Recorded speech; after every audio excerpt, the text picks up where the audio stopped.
Hello, everyone. Welcome to our module 3 of the workshop series.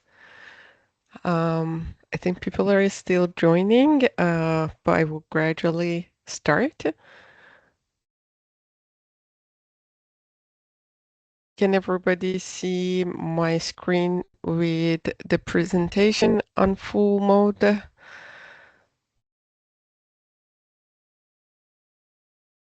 Right.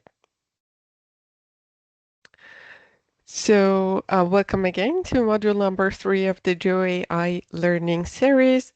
Thank you all for being here with us. Before we begin, please note that while I will speak in English, an interpreter will be providing the Spanish translation in real time, and that's why I will speak at a lower speed. And please tune to your preferred language for the audio. During the whole workshop, please feel free to ask your questions in the chat. And like the previous modules, my colleague Matthew will be with us, supporting us, and will be answering your questions. For those who are new here, my name is Mojde, and I'm a computer vision and GeoAI scientist with Canada Centre for Mapping and F Observation at Natural Resources Canada. I would like to begin the webinar by acknowledging that I'm working at and joining this webinar from Sherbrooke in Quebec in Canada, which is located on the traditional ancestral territory of the Abenaki people and the Wabanaki Confederacy. I want to express my respect and my gratitude to those communities who have stewarded this land since time immemorial. So a little housekeeping. Unfortunately, the Google Classroom that we've been using in previous modules has reached its maximum capacity. So those who have already joined the classroom, they still have access, and I keep updating it, keep looking at your comments and answering your questions. But for those who don't worry, because everything has a copy also on our GitHub repository that can be accessed through this QR code. So please, for accessing presentation materials, recordings of these webinars in both English and Spanish, all the tutorial notebooks and Python files and instructions, please refer to the GitHub repository. So today's webinar, we're going to cover three main topics or three tutorials. First, we're going to talk about foundation models, specifically Planaura and how it can be used for change detection. Then we're going to speak about how we can build other recognition tasks, specific recognition tasks on top of foundation models and why foundation models are useful in cases that we have very limited data sources for specific tasks. And at that point, I will leave you with my great colleague and team member, Victor Al Hassan, and Victor will be talking more about our GeoDeep Learning library and how it can be leveraged for tasks like pixel-wise regression and semantic segmentation of images. So just to recap, I know we covered some of this in our first module, but just for those who might be new to module 3 without having followed the previous ones, let's just review what foundation models are. So foundation models are basically types of AI models that are trained on massive and diverse data sets. So in our geospatial context, we are speaking of mainly EO datasets in form of imagery, but can also be elevation models, even geographic coordinates, descriptive texts, um, descriptive information about spectral bands and all these types of attributes that are attached to EO data. And what makes these models interesting is that they can be trained without needing any annotation or labeling data. And then they basically develop this huge representation learning capacity, which simply means these models can learn how to describe our data. They cannot interpret it, but they can describe it well. In this way, they can act as powerful backbones for various interpretation or recognition downstream tasks, like we can see here for segmentation, for change detection, flood mapping, damage identification, and other types of tasks. So now from the technical perspective, this question happens how we can actually train foundation models without any annotation or any labeled data. So from what we've learned so far, we've seen that the traditional way of training a machine learning or deep learning model is that we have some input images and each image would have its own target label associated with it. Let's say the land cover class of the image. And then our objective in training the model is to make the model's predictions becoming as close as possible to the target labels. Now, what should we do if we don't have any target labels at all? So the answer to this question is that the image itself can become the target. And there are various ways to implement this concept. One of the most popular ones is based on vision transformers, masked autoencoders. I know the wording is huge, but the principle behind it is actually quite simple. We would first embed our image into gridded patches, and then we would also memorize the placement of those patches because image is an array-like structure where the place of objects on an image is actually a meaningful type of information. And then we would pass those unmasked or unhidden patches to our model, and we would ask the model to guess what was under the hidden patches.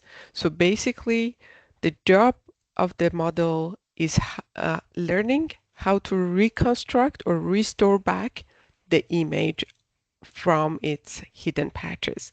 So that's why the image itself becomes the target for these models. And that's why we say these models can be trained in a self-supervised way. We only had the images or the input data. We didn't have any target labels or any task-specific label associated with our images. And then once these models are trained, we care about this encoder. Basically, the job of this encoder is to describe our input data into some kind of high dimensional latent embedding space. So an encoder will get our image and will output an embedding for it. An embedding is basically just a feature vector for or a feature map for our image that's representative of the characteristics of our image and is actually describing it. And then once we have this trained, we can go ahead and build other models on top of it. So here I had this example from an EO Foundation model called Clay by Development Seed by Radiant Earth, where we can see this is the input image and these are some of the dimensions of the embeddings or the feature maps that are output. We don't know physically what they mean, but they are features that describe this image quite well. And you can see here, like the separation of the water from sand, or maybe intermittent water, some of the objects that are located um, on the surface, we can see them. So again, physically, They are not interpreted yet, but they just describe our images. So here we see a foundation model's process of training. So at first, the model is just making random guesses about how these masked patches should look like. But as the training is going on, the model is learning to better represent our image and to guess what was under the hidden patches to reconstruct our image. So the reconstructed image by the model becomes closer and more similar to our input images. And that means our encoder has started to learn the representation of our images, and they will be ready to be used in future downstream tasks. So once the foundation model is well trained, as I said, we care about its encoder part, and now we can build or we can adapt them to other recognition tasks via a process which is called fine-tuning or specialization. So let's say we want to train a model to do semantic segmentation of remote sensing images. We learned that semantic segmentation simply means assigning a class label to every pixel for our objects of interest. So like in this example, we are classifying water, forest, and road. So we have three classes in our semantic segmentation job. So what I can do is use that encoder as the encoder part of my semantic segmentation model and just build a decoder specialized in classifying my image into these three classes on top of it. So usually when I go to training, I would actually freeze or lightly or partially freeze this encoder part, and I will focus my training on the decoder part. And because this encoder has already seen all types of images, large data sets of images, it's very much able to embed our images into a meaningful feature space upon which our decoder can act and do the job of semantic segmentation in this example. So decoders are usually much lighter in terms of the size or complexity of the model, the number of trainable parameters, and that means we would need less number of or fewer number of paired image label data sets. So annotation effort can be much less for similar type of accuracy that we could achieve with a larger data set without a foundation model. So in our case at NRCan, we wanted to have these foundation models uh, and make them really see lots of Canadian data sets. Um, most of the EO global foundation models, they do include data from all continents, but given how vast Canada is and how vast our geography and ecological zones are, we wanted really a model that is more specialized on our landscapes. So in addition to wanting our foundation models to be generic or foundational enough that can be used across various specific or downstream tasks, but we also wanted them to be readily deployable for change detection. Now, why change detection is so important to organizations like us who do sort of national mapping? Change detection is really what governs the foundation of many tasks like monitoring infrastructure status, assessing damage impact caused by a disaster, identifying anomalies, studying urban expansions, deforestations, coastal erosions. All of these phenomena and events, they are actually one or another type of change in the environment. Also, again, considering the context of Canada, we cannot envision a regular period of updating all layers of our core geospatial data of the country. So that's why change detection is also very important in our core business, which is producing and maintaining topographic and thematic maps. It can help us answer when is the landscape changed enough to be worth investing in a map update campaign, and where should we put our focus for updating which geospatial entities. And that's also why a low to a medium resolution solution for change detection becomes very handy.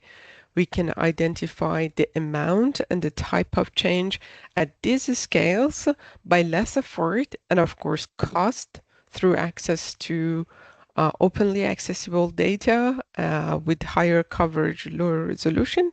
And then once we localize a significant change that is important in our core business, then we can zoom in, acquire the high resolution data of that area at the cost that comes with it, and then do a high resolution map update. And with these goals in mind, so we started creating a collection of geospatial foundation models under the flagship of Planaura. So to develop Planaura models, we have first improved our AI infrastructure to be able to handle the training of these highly complex and computationally demanding models with very large volumes of data. And we have advanced the training and the deployment of these models while adapting them to various EO sensors, image modalities, and spatial resolutions. So in terms of publicly available models, the open source ones, two versions of Planaura are currently publicly available through Hugging Face and GitHub. One is Planaura HLS, which is best suited to be used with harmonized Landsat and Sentinel-2 imagery at resolution of 30 meters, and the other one is Planaura S2, which is best suited to be used with Sentinel-2 imagery at a resolution of 10 to 20 meters. The training data for this series included over 1 million images that were selected to provide Canadian national coverage, and they were acquired through 10 years from 2015 to 2024. These training data sets were mainly acquired over periods of June to September in each year, and that means Planaura will best perform over spring, summer, Northern Hemisphere, spring, summer seasons for most of Canada and other places in the world. So Planaura contains, as we can see in this figure, a sort of a two-epoch or a bitemporal encoder that facilitates embedding images from before and after an event, or from epoch 1 and versus epoch 2 into feature maps that will be able to represent the descriptive features of each image, and then can subsequently be used for change intensity measurement. So change is basically measured as the distance between descriptors or embeddings or features of these two images in our encoder's latent space. So basically, intensity of the change between the two images will represent the actual contextual changes and not naively the changes of spectral values per pixel. So now that this pre-trained foundation model exists, now we can add other types of task-specific heads on it. So in our case, we wanted to know the intensity or amount of change but we also wanted to know what type of change in terms of land cover that is, so that it can better guide our map update campaigns. And to do that, we've developed, for example, a semantic segmentation decoder on top of Planaura to do a two-epoch land cover classification. So I will just now show a few examples and then we will dig into how Planaura works. So in this example, it's taken from Newfoundland in Canada. We see how the landscape became covered with ice and snow. And we can see that the change detection model clarifies those correctly. And then once we also classified those changes, we can see that, for example, the forest or the water surface is now covered with ice or snow. This is application of an internal version of Planaura that has seen also high resolution optical imagery. So here we can see high resolution change detection. We can see the urban layout of this neighborhood is quite changed. New buildings are built. We can see really changes in the small detailed objects too, like smaller sheds or fences, decks or pools even. So if somebody wanted to update the map of this neighborhood, they didn't need to go and redo the whole map. They would have just put their focus on the hotspots where we identify important change.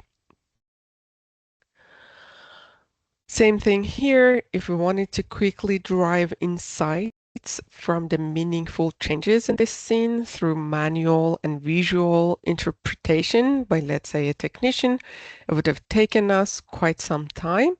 But we can see that Planaura points out the changes quite well. Again, buildings and their elements like decks, sheds, pools, new roads even, they are all detected. And this kind of landscape change detection happens despite the fact that we have season changes between the two photos. And a traditional pixel-wise change detection would have had a hard time dealing with these changes. Here's another example. This is from Red River, Manitoba in Canada from flood season. So we see the status of flood in 3 different dates. And again, using Planaura, we can monitor the actual extent of the changes, which here are the surface floodwater. And here we see the results of running the change detection pipeline on Sentinel imagery of an area around Jasper in Alberta in Canada. When we saw the switch between the images, the first one was from before the wildfire dating to 2023, and the second one was from 2024 after quite a massive wildfire. So at the left, what we're looking at is the extent of the change caused by the wildfire. And what we see on the right side is the land cover change. We can see that most of the forest, for example, after the wildfire are now turned into some kind of grassland or sparse vegetation. We can also see, unfortunately, the part of the city that was affected by the wildfire. So now let's dive into Planaura, see how it works in action.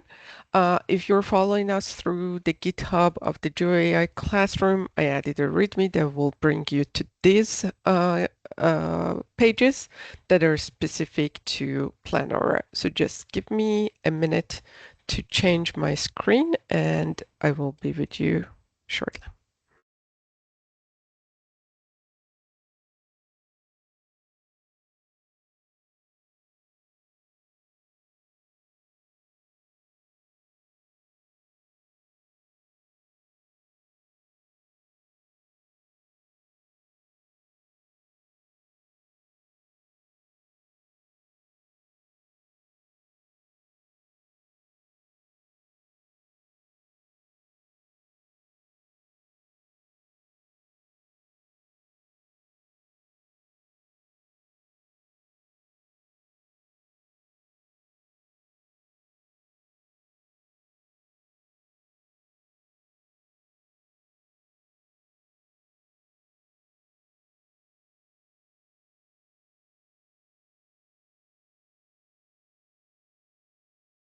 All right. Uh, can somebody please confirm that we see my screen from a GitHub page now?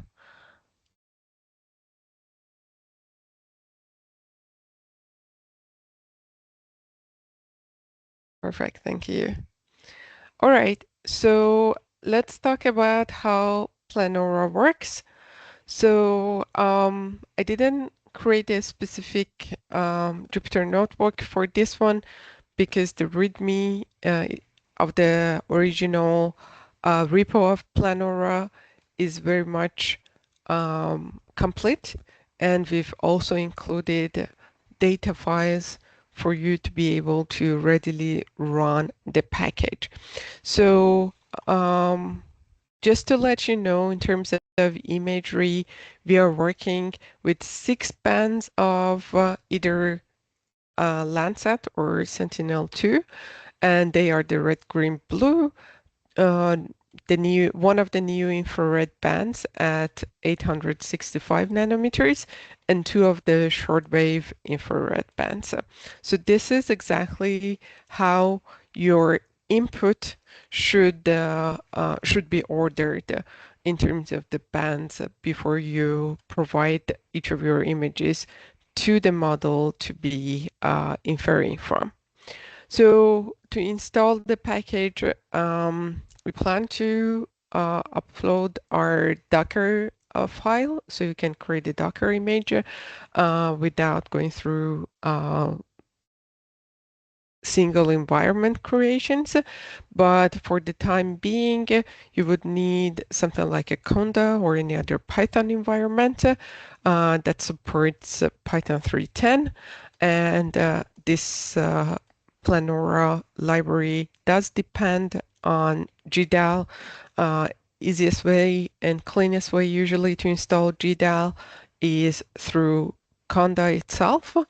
The problem would be that Conda forces to install another library that is called NumPy to manage arrays, and some of the other installations like Torch and Torch Vision, they will also reinstall NumPy, but not through the Conda channel, through pip channel.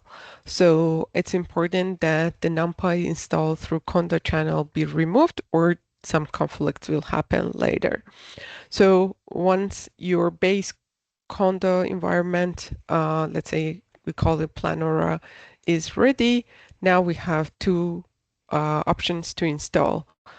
If you're a developer who wants to make changes to the whole source code, add features, um, creating your own branches of Planaura, your forks, then it's best that you install it. You will clone it and then install it also directly locally. So that way, any changes you make to the source from your local folders where the source codes are located, you will directly see the impact in the Planaura as a package. Um, but if you're just a user, you don't plan to make changes to the source. The only things you want to change are probably the inference scripts, or you want to develop your own inference modules, and you don't plan to make changes to the code that is under the source here, then it's best that you install it like any other Python package with the generic pip install from our repo. So this way it will just appear like any other package. You don't need to just worry about it. Call Planaura like you would call NumPy for importing, and it would start working. So to infer from Planaura, we provided two base scripts. One of them can infer from any kind of photo, whether it's GeoTIFF or not, but one of them is really specialized to work with large GeoTIFFs. So what you need to mainly provide as input to this script to do the inference are your before and after images. So before epoch 1, at epoch 1 and after at epoch 2, or before a disaster, after the disaster, before a change, after a change. And these images, as I said, should already be in correct band order or spectral order, and they should be geotiffs. They don't need to be in the same CRS, in the same resolution. They don't need to have 100% overlap. This script will take care of everything. They can be large files as well. This script will tile them, go through the inference tile by tile, and then put back the results into a large GeoTIFF for you. Something else that it does, and it's really fun, is that you might have sometimes more than one instance of image from an area that might be a little bit corrupted. For example, have some clouds, fog, or some other issues on it, or some temporary changes that you don't care about. So let's say I want to see in my zone of interest how much of contextual meaningful change has happened. I have found 3, 4 images of this area from date 1, or from a range in date 1, let's say from year 2023. Now I'm in year 2024 and I want to make a map update. I want to see what has changed. So I go through the archive of imagery available for 2024 and I will find out there are 4 or 5 images also available from 2024. So I don't need to worry about which best image should I select to go against, which best image from the post event or from the epoch 2. I can give them all to Planaura, and Planaura's inference pipeline will accumulate and aggregate all the information from all of them. The way it works is through change persistency check. So let's say I have several images in this example that I have provided here. These are the images that I have available from 2023, and then I have more from 2024. So the way I could combine them is that any of my 2023 images could be compared against any of my 2024 images if they have at least a little bit of partial uh, spatial overlap with each other. So all I have to do as the human working with this data is figuring out these pairs of comparisons, put them in a file, in a CSV file, and provide it to Planaura. So here, for example, I'm saying this image from 2023, it's the same image here, it's going to be compared against 2 images from 2024. Then again, this image against some more images. So in total here, 1, 2, 3, 4, 5, 6, I have 6 pairs of change possible from year 2023 to year 2024. But what I will get out of Planaura is a combined aggregated mosaic of change. A single one that has aggregated all of them has looked at the changes caused between every pair and has picked the minimum of change because the maximum could easily correspond to, for example, presence of cloud or something like that. And it will also give you more information on how it made this selection. So the outputs will look like this, where you will get one mosaic change map with the change intensity identified. So we can see the major changes have happened here. Some changes probably related to foresting activities have been happening here. And then what it will do for you is also tell you how it made its decision. So here, for example, it's saying for the pixels in this area, I could find 6 instances of change according to your pair files, and then I aggregated all the 6 into one result. So I kept the most persistent change for each pixel across 6 pairs of observations. So that gives us a lot of confidence, for example, in this area, while in places where I had only a single pair, I should be a little bit more careful because the change could have come, for example, cloud in one scene, no cloud in another scene, or something like that. Then something else it will tell you is that what is the date for the corresponding changes, a before date and an after date, so that you can be more confident in the selections of that the model has done for you. It will also aggregate the actual input pixels from the before images and the after images according to the change.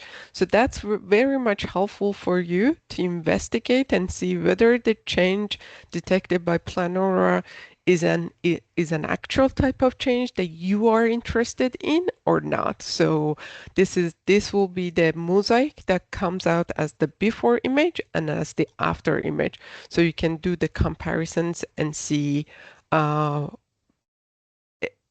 overlay basically then with your change maps, and that will give you all the information you need to interpret the changes as well. And if you're using, as I said, Planaura, you can use it either with harmonized Landsat Sentinel imagery or the original Sentinel-2 imagery. If you use it with HLS, with harmonized Landsat Sentinel, the beauty is that with HLS we have a product called the F mask or the quality mask. And these F masks will also be aggregated into a final mosaic for you, where we will tell you what kind of possible artifact was present in at least one of our before or after images that contributed to the persistent change decision. So we can see, for example, cloud. So there are some pixels of cloud here and there. So we should be careful. It means that if we also identified high change in these areas, they are actually caused by cloud. Same thing for ice and snow. It's a mountainous region, so it's normal that even though it's a September type of month, it's still some ice and snow on the mountains that might have not existed in the before date. That's more coming through the summer itself. So we should be careful that they might be also detected as change. And then just to show you, I said that the job of these models are reconstructing. So this is the case of reconstruction. This is something the model came up with. So it basically masked the image, the input image by 75%, and it tried to reconstruct the 75% hidden parts of the image. You can see it's quite realistic compared to the reality of the train. That means our model is doing well. If you plan to use Planaura in your country where it might not perform as well, looking at the reconstruction results or the reconstructed images results from Planaura is going to give you a very good index as to whether Planaura is going to perform well in your region or not. Because if it fails at reconstructing a hidden or a masked image, it means it doesn't have the capacity to represent images of your region well enough. So again, compare the artificially reconstructed images to your original images. If they look alike, of course, it's not going to be perfectly similar, but if they look alike, then you can be confident in the representation capacity of Planaura at your region of interest in your country. And then you can subsequently use Planaura for change detection in your country as well. We've tested it actually so far in quite a few places. We've had projects and collaborations with like Dominica, Jamaica, and also Senegal recently. And surprisingly, it does do a good job. Even though in theory it hasn't seen images of these regions at all. So again, you might need to do a little bit of fine tuning. It might even work out of any trouble or out of bugs, basically. Um, and as we discussed, all of these encoders of foundation models, their main job is actually creating embeddings. So Planaura creates a 768 dimensional embedding per pixel. So that means you can translate your input images into a very high dimensional space that can then be used for other tasks. So here, if I'm not wrong, this is dimension 70. So that from dimension 1 to 0 to 767. This is the 70th dimension that we are looking at. And we can see some, again, it doesn't have any physical meaning, these feature spaces, but we can still some interesting things like the edges that might be representing water bodies, for example. This is another one. No,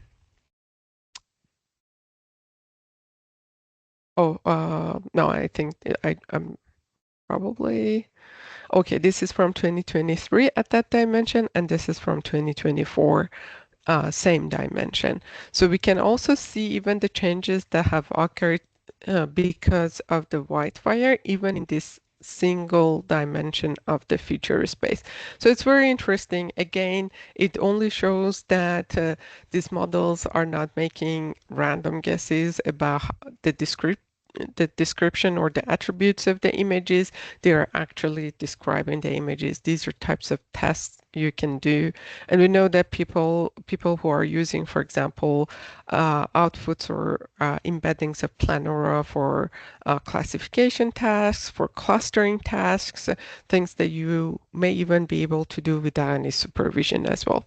So this is all I wanted to tell you about Planaura. And if you wanted to run the example that we discussed just now, the data is available through a Google Drive for you to download. And we've already pre-populated our change detection pairs. So everything is ready to be input into our script. Every script should be accompanied with a configuration file. These configuration files tell the model where to find its data basically and what to do exactly. Is it going to do just pairwise inference, or is it going to aggregate all the results as well into mosaics? And some more information that it needs to have in order to perform well. In the README, I put thorough explanations of what each configuration parameter means and whether you actually need to change it as a general user or not. So that's for Planaura. The weights of these models, of course, they are not on GitHub. They are large files. They are distributed through Hugging Face. Depending on your organization's network, it might block the automatic Python access to the Hugging Face. So something specifically if you plan to use recursively and repeatedly Planaura, the best is to actually go through our files and download the weights directly, place them somewhere on your local machine or infrastructure where you're running the inferences or running the experiments and just refer to them. And the configuration files will allow you to either directly access through through Hugging Face or to access through your local machines. So just a note again, if you see sometimes um, you might see it failing access in Hugging Face automatically at inference. That's just your organization's network blocking access to Hugging Face. All you need to do is go through downloading them locally and addressing them in your configuration properly. Perfect. So now I will go to the next tutorial where I won't talk about Planaura specifically, but just another F observation foundation model and how it can be used. As we said, these foundation models have seen large amounts of data, and that's why the representation capacity is very high. And that's why they are best suited for addressing data limited or data scarce the data scarce versions of uh, our problem sets. I see the question about Docker, a version for Planaura. It's coming up. I was trying to test it on Windows machine, just making sure it works on Windows as well. But organizationally, I cannot do that. So I wanted just to have the time to do it on my personal machine and then update it. So it's coming up maybe in a few days, I guess. And Peter, I also left you a comment in our Google Classroom for general concept of how you could containerize uh, a Conda environment, for example. All right, so without further delay, let's go to this one. So this one, it's tutorial 5 in the GitHub. If you're following me, this is a little bit of a huge experiment, needs larger data that I could not upload on my Google Drive for you. That's why you can now readily run this through Google Colab. But if you manage to bring the data set into your own Google Drives, then the way of running these notebooks through Google Colab is very much similar to the ones we did in our previous ones. All right, so what I want to do here, there is this problem I want to address. It was actually brought up to my attention by a collaborator in a different organization. And I was like, okay, that's going to make a good subject also for a tutorial. So the problem is that we have Sentinel-1 SAR, synthetic aperture radar imagery of an area over the seas or oceans or shorelines. And we want to know whether there is oil pollution on the surface of the water or not. So either oil slake or a bigger oil spill.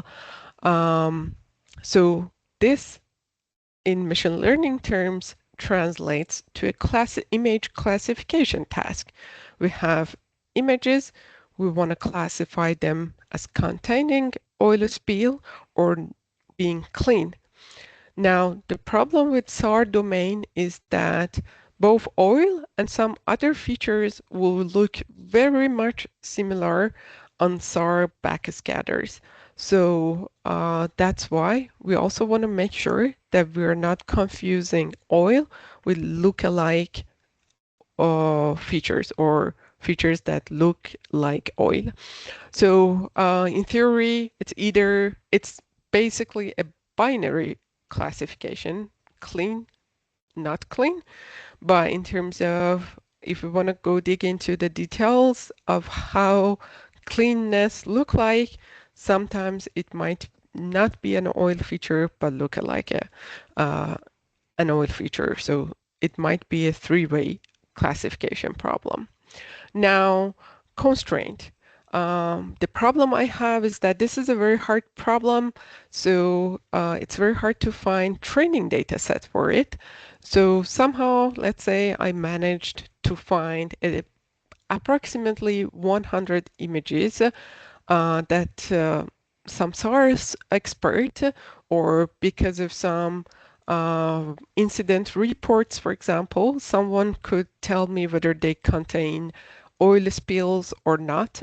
So I managed to get about 300 in total of images, approximately 100 images of each class being labeled. So this is a very small data set now. it's going to be very hard to train a full model, a full deep learning model on this problem, on this small data set without getting overfitted. So what I suggest we would do is to benefit from a pre-trained EO foundation model that is specifically pre-trained using Sentinel-1 imagery. It means it has learned how to represent star imagery. It has learned how to describe star imagery. All I have to do is add an interpreter on top of this foundation model that would tell me that would do the job of the oil spill classification, basically. So in machine learning terms, I have to add a classification head on top of the EO Foundation encoder, and that classification head can now be trained to do this special downstream task of oil spill classification. And I can design it to be a very simple and very easy to train now very complex classification head so that it wouldn't overfit itself too much to my training data. And because the encoder is already very representative, hopefully, it will be able to do the job of the classification and generalize well outside my small training data set. So model choice, I'm going to use a SATLAS pre-trained model. They are pre-trained by Allen Institute or recently AI2 Institute for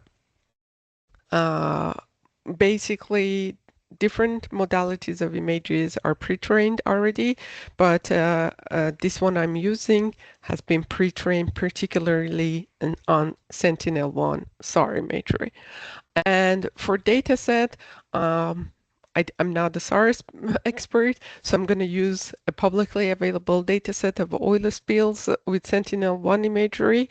The dataset is larger than 100 images in it, but for the sake of showcasing a data scarce problem or data scarce setting or data limited regime, I have just randomly selected a small subset of their training data, but I've kept all of their test data so that we can actually test how our model would generalize. So as usual, some libraries to import requirements are listed inside the repository.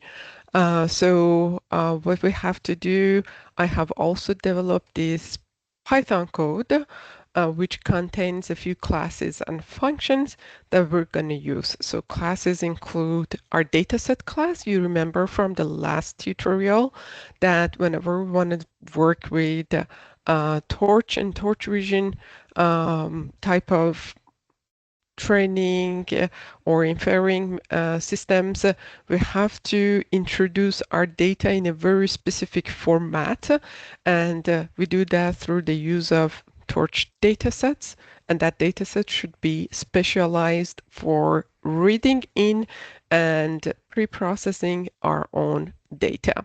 So the other thing I don't know if we can actually see. Oh, okay, we can see it here.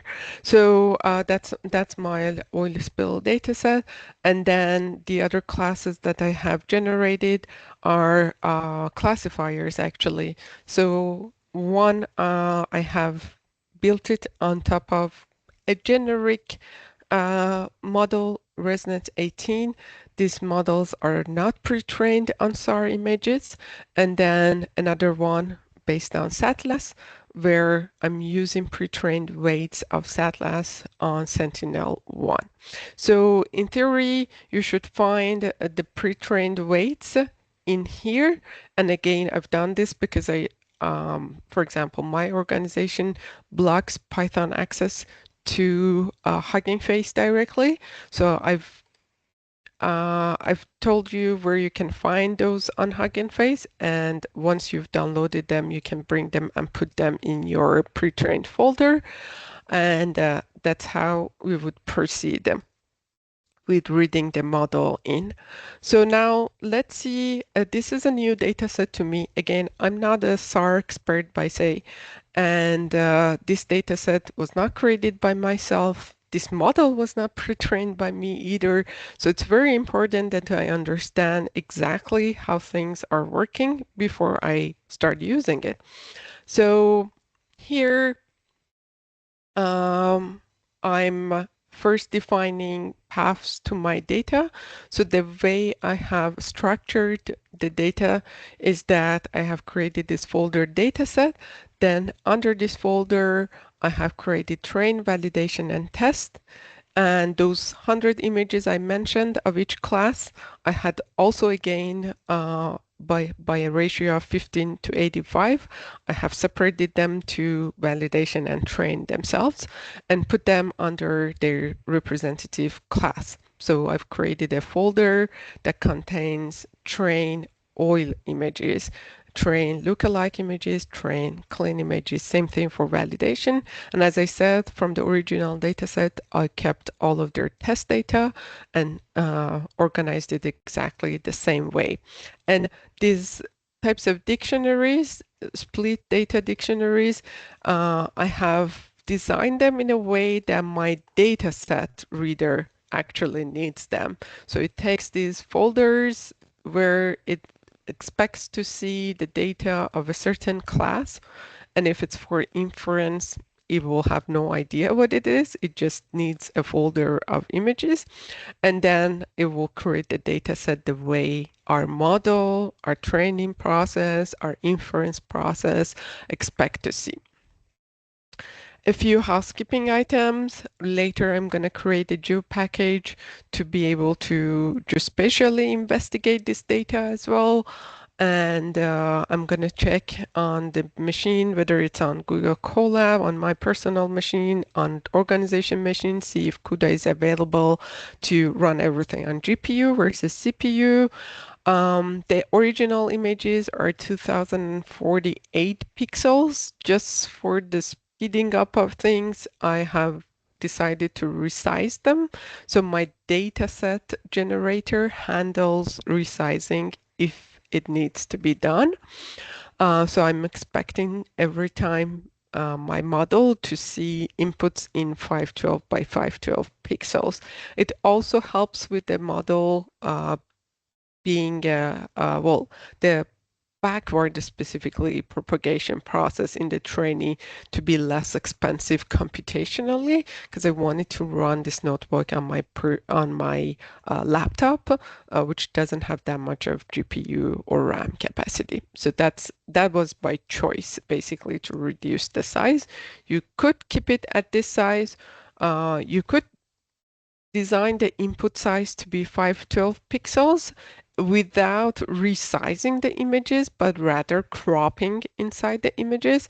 And for that, though, you should be very careful with this data set, for example, because a large 2000 by 2000 pixels image might not contain oil spill all over it. It might be only in a small part of the image, and if you crop somewhere else and you still call it oil class, then you're creating outliers in your data set. So if you choose the crop version, make sure that your dataset generator checks correctly for the presence of oil in the patches that you create. So I've again, for experimentation purposes, I decided to merge the clean and look at it. They are already very small, by the way. I just decided to merge them into one class, just call them clean, although I know it's a mix of clean and lookalike, but they are not oil. So let's say my classes are actually oil versus not oil. And that means I will end up with two classes, a binary classification. If you wanted to experiment within the same notebook with three-way classification, then you need to comment these parts and uncomment these parts. All right, then if you wanted to reproduce exactly the same experiments as this notebook, again, as I said, I only used a subset of the original public data set, but I listed them here for you so that you can pick up exactly the same subset from those data sets and build your experiment. This way, you can be sure that you achieve the same results as me. So the objectives for this particular notebook is, first of all, again, this is not my data set. I haven't generated it. I have no idea of the distributions of the spectral bands, whether I should expect any out of distribution problems. For example, the distribution of my test data being completely different from my train and validation data. I wanna, as we spoke last time, as we did with the feature space, in the image space, same thing. We have to harmonize our data. I chose a particular strategy here. I can now harmonize it in any way I choose to because I'm using a frozen pre-trained model. So I have to make sure that my input data goes into the same distribution as the data that was used to train that foundation model, the SATLAS model. That's why I've already reviewed all the documentations of SATLAS to understand when it's talking about Sentinel-1 imagery, is it talking about sigma naught backscatter power? Are the input data expected to be in decibels or in linear scale? Does it expect the data to be in vertical horizontal and then vertical polarization or the other way around? So all of this I have to be sure about. I have to understand about my model first and then make sure that I understand the same things about my input data and then bring my input data into the format that the model expects to see. Otherwise, I'm just feeding wrong data to the model. The model is not going to do a good job at representation. So I want to validate this process. Am I doing the right thing or not? And then, as we said, we might always expect some kind of imbalance between the classes, and how we handle that imbalance is important. So I'm going to check for imbalances and then decide on my balancing or sampling strategies. Then the most important things, this is all just related to the input data so far, not the model itself. From here on, I want to see how this model represents my data. Is this model able to represent my data correctly or not when it comes to the task of the classification?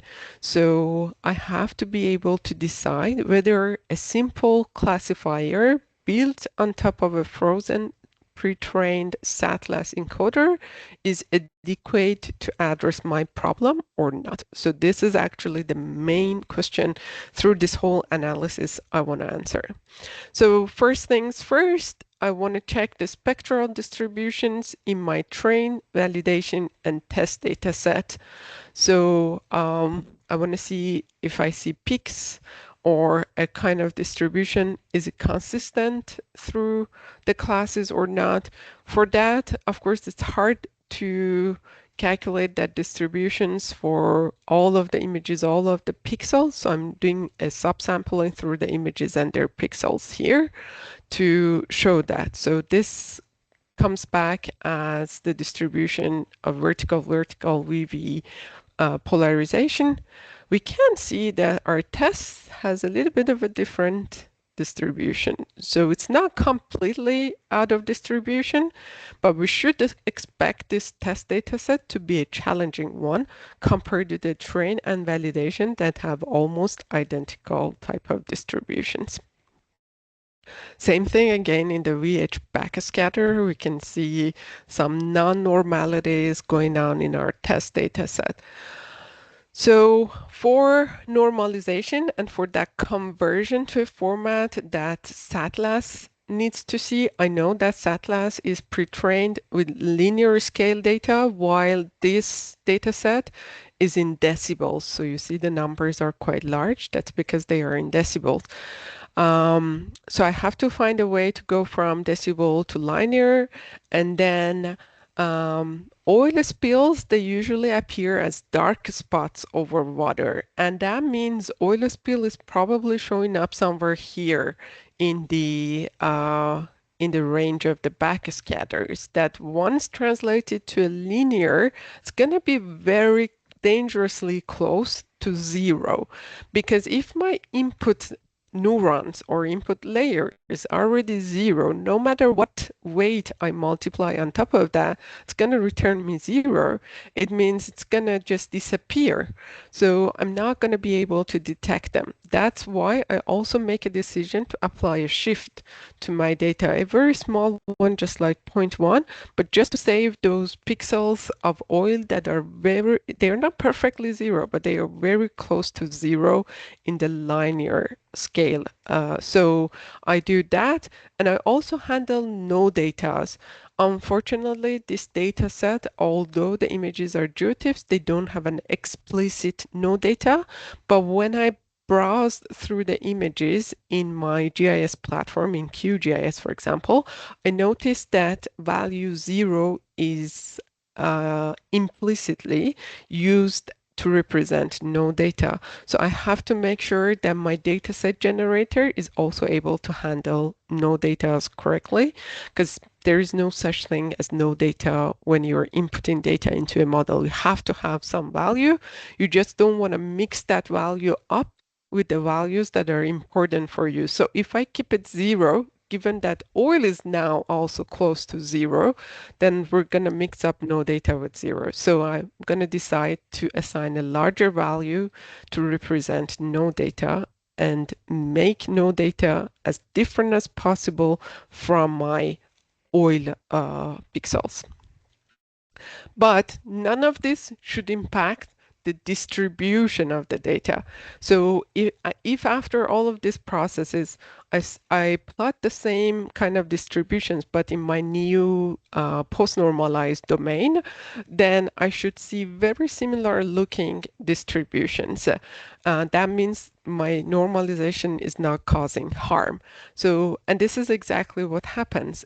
Of course, now in the normalized domain, but I don't see any big changes in the distributions of the spectral bands, whether on VV band or on VH band. So still similar appearances.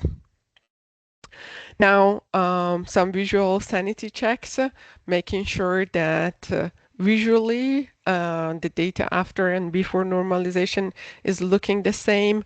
Something that is important to note is that SATLAS is trained with a VHVV order, while the public dataset I'm using is a VVVH order. So I have to also make sure that my dataset generator is fixing the order problem as well. And then if I show some examples, I have to see very similar looking. Again, maybe some contrast changes because of the way I'm stretching things, but they should look similar. So this is from my normalized domain. So after the dataset generator has normalized the data, and then these are from the raw version. So for example, if we compare this VH to this VH, they look very similar. This one to this one, again, some contrast differences, that's fully fine, but they look similar. So I didn't cause any mistakes when I was doing reordering of the bands. I didn't majorly change distribution of my data when I was doing the normalization. I didn't cause any saturations or any hiding of data anywhere. That sounds good. We can move on with this dataset generator. So something it's important always when we are working with geospatial data is to understand the spatial context of our data. So I just want to understand where my data is located. That's why I'm going to read each image and use its georeferencing information to create a data frame of the location and the status based on class and based on split test train val where my data in on the earth is located. So after a while, I can see that this is how my train and validation data is mainly distributed. And this is how my test data is distributed. It's interesting. We did see some, a little bit, not exactly out of distribution, but a little bit different distribution for our test data. And now if we look, we see they are actually mostly from different regions too. Like here, from this west part of the US, we didn't have any training or validation data, but we do have lots of test data. Same thing here in the north. So some places that we didn't have any train data, now we have test data, and that could explain also that distribution differences that we saw earlier. So it's not an easy test data set, let's say.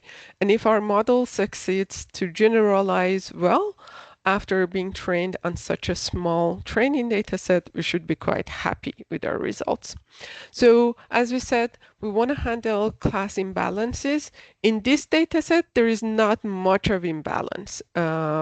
Again, because I selected the subset of the images, so I sort of pre-balanced that, left a little bit imbalanced so that I can check whether my sampling strategy works well or not. So basically, I'm going to look at the amount of data, the number of samples that I have from clean and lookalike classes together and compare that with the number of positive samples I have from the oil class and see if I need to give weight to my oil class to be a little bit oversampled to reach the same number as my negative classes. So before doing applying any specific weighted sampling strategy, this is how it looks. We can see I have a little bit less oil than not oil samples, but after applying my classifier, they are more or less the same. It's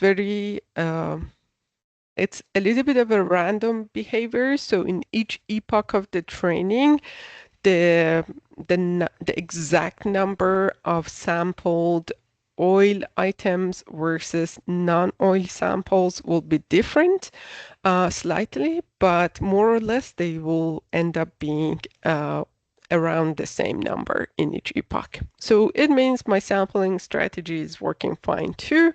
So now I can move on to, I'm sure about everything related to data ingestion. So data input itself, all the normalizations as the model expects to see the input data, and also for training purposes, the sampling strategy. Data ingestion resolved. Now I can move on to the model itself. The first thing I want to know is this global EO foundation model appropriate to this problem I have? And to test that, I have to see whether this model off the box is able to classify my images, to represent my images correctly. So to do that, I'm going to just, again, the model is fully frozen, so I fully freeze my model, and then I just pass my images through the model to get that feature space, to get those embeddings. And SATLAS produces embeddings of 1024 dimensions. So I get that 1024 dimensional feature vector for each of my images, and then I pass them to the simplest possible classifier, just a linear classifier, and see whether it can classify my data correctly. Again, still this very simple classifier is a learned one, so it might easily overfit itself very well to the small training data set that I have. But if I also see it generalizes fine on my test data, then that gives me hope that this model can represent and can describe my data set, my problem quite well. So that's exactly what's happening within these lines of code. So you see in total with the sampling, with the oversampling and everything, my trained data set has 331 samples. Each sample is described by a feature vector of 1024 dimensions. In my validation, which is about 15% of this, there are 53 images in total. And then I kept the whole original test data set, which is ironically larger than my trained data set. It's 450 samples, again, each described with 1024 features as extracted by the SATLAS pre-trained encoder.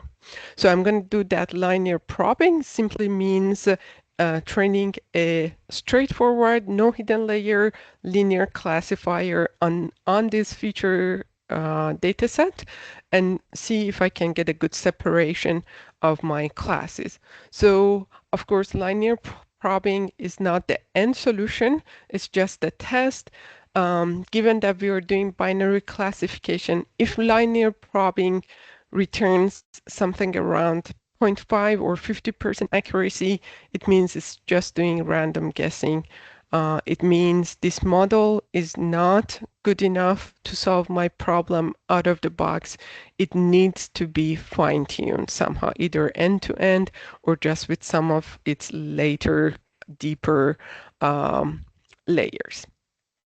And then, but if I get anything more than that, specifically if I get something more than 0.7, 0.8, it means this model has some hopes in it. It's a simple classifier on top of this model is going to solve my problem. So that's what exactly I do. As I said, it's doing a perfect job on my trained data. This is not surprising. Almost any kind of feature I had given it, it would have done a good job on my trained data because trained data is extremely small and the model can overfit itself to it very easily. But to check whether these good results are results of overfitting or the actual results of my model being or having representation capacity, I'm going to test the same trained model on my um, validation and test data sets. So, sorry. So I'm on the validation. I'm still getting quite good results, about 80% accuracy. Test again, very good result. Of course, it's much less when it comes to my classifying my oil class.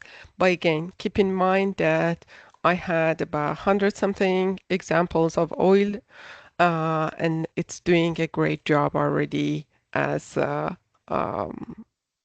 as it's basically could, given that I just have a simple classifier on top of a frozen model. And this is mainly coming, this generalization to my test data set is mainly the power of the foundation model, not the power of the classifier. It's the power of the foundation model in being able to represent my data very well, describe my data in that feature space, in that 1024 dimensional feature space. This model is able to describe my data quite well. And because of that, or thanks to that, this simple classifier is able to perform well on my test data as well. So just a few graphs, confusion matrices and stuff, and then I'm adding the results of this linear probing into that geodata frame that we created so that I can go and visualize it, for example, in QGIS or any other GIS software. They are just geo packages. So here again, we can see, let me bring a map.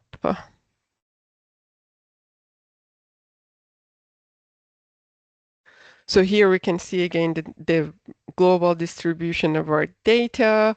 You can see very much that test data is really apart from my train and validation as it should be. So if the model generalizes well to the test data, it does have a meaning, because if the test data was also geographically mixed within my train and validation, then even if the model has overfit, I wouldn't have been able to detect it. So, and then these geo packages we got from the notebook, they already have the status of the linear probe prediction as well, whether the prediction was correct or false. And that's very interesting again to visualize as well. Let's say, for example, for my test data set, I want to see where the most of the mistakes are happening. So I can go and use the prediction, classify. Let's give it the meaningful color. So red for wrong classification, and then green for correct classifications. So we can see where most of the problems might have happened. So some along here. And something I always do as the data scientist who develops these models, I always track these false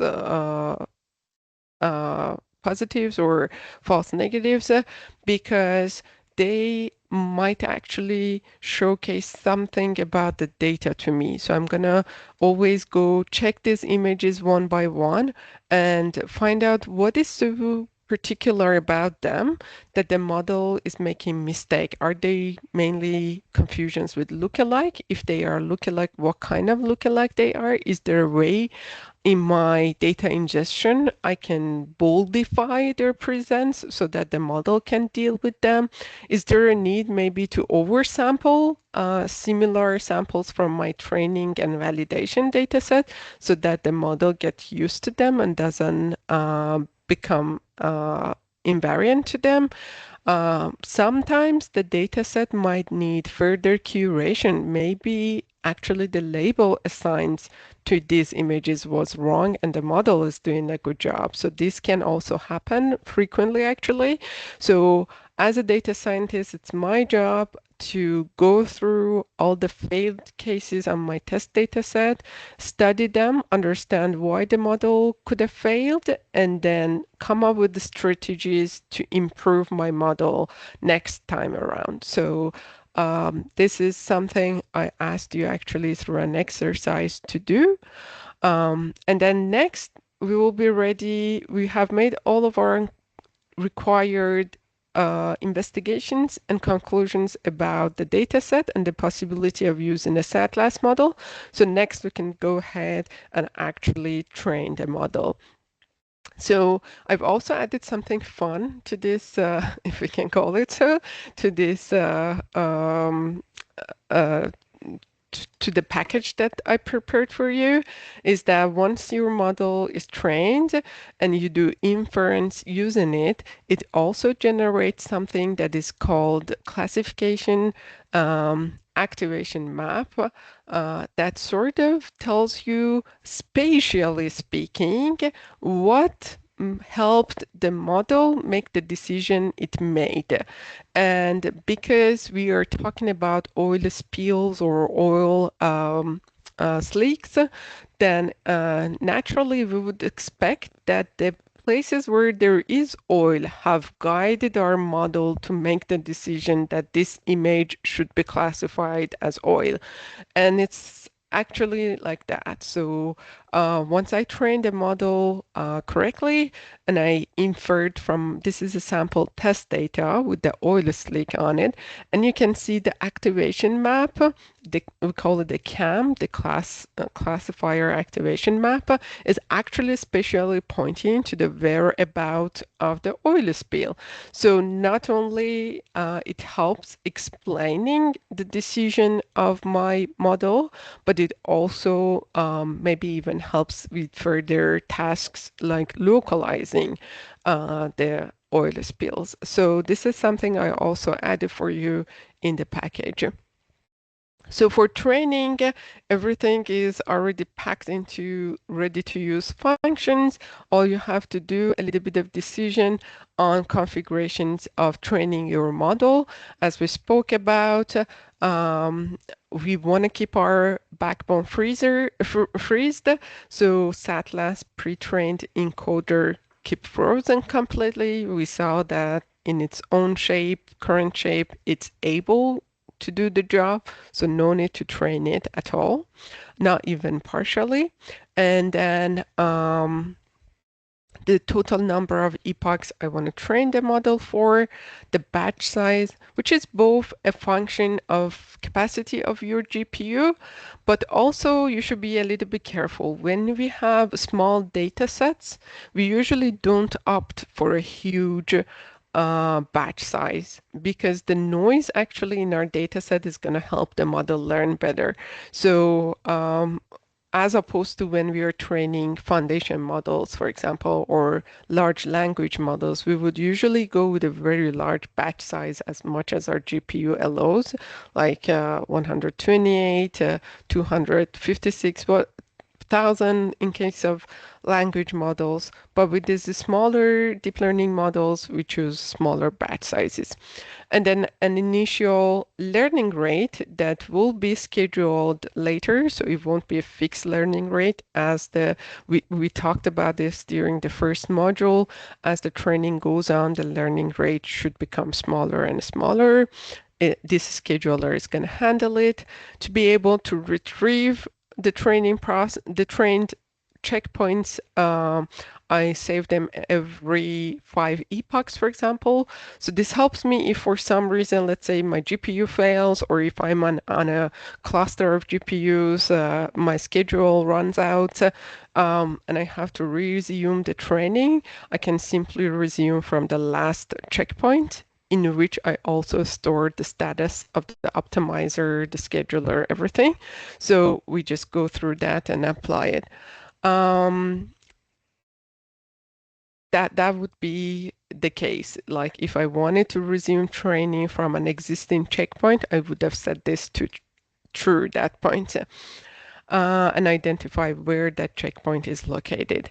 This is the choice of the input size to the model that we already talked about, number of classes. For this experiment, I decided to go with a binary classification, so number of classes would be 2, and the names. So once it's training, it's also gonna log all the training procedure through TensorBoard, as we saw in our module number 2 as well. Once the model is trained, now we're gonna test it on our test data set. So only our validation and training data are being used during training. And once it's done, we can go ahead and test it. What I do, I retest also on my train and validation always, because remember that for the actual train data set during the training, there is an oversampling probably happening. So I don't want that oversampling to over impact the metrics I have for train data set. So I just redo that out of curiosity for how the model actually performed on the train data set itself.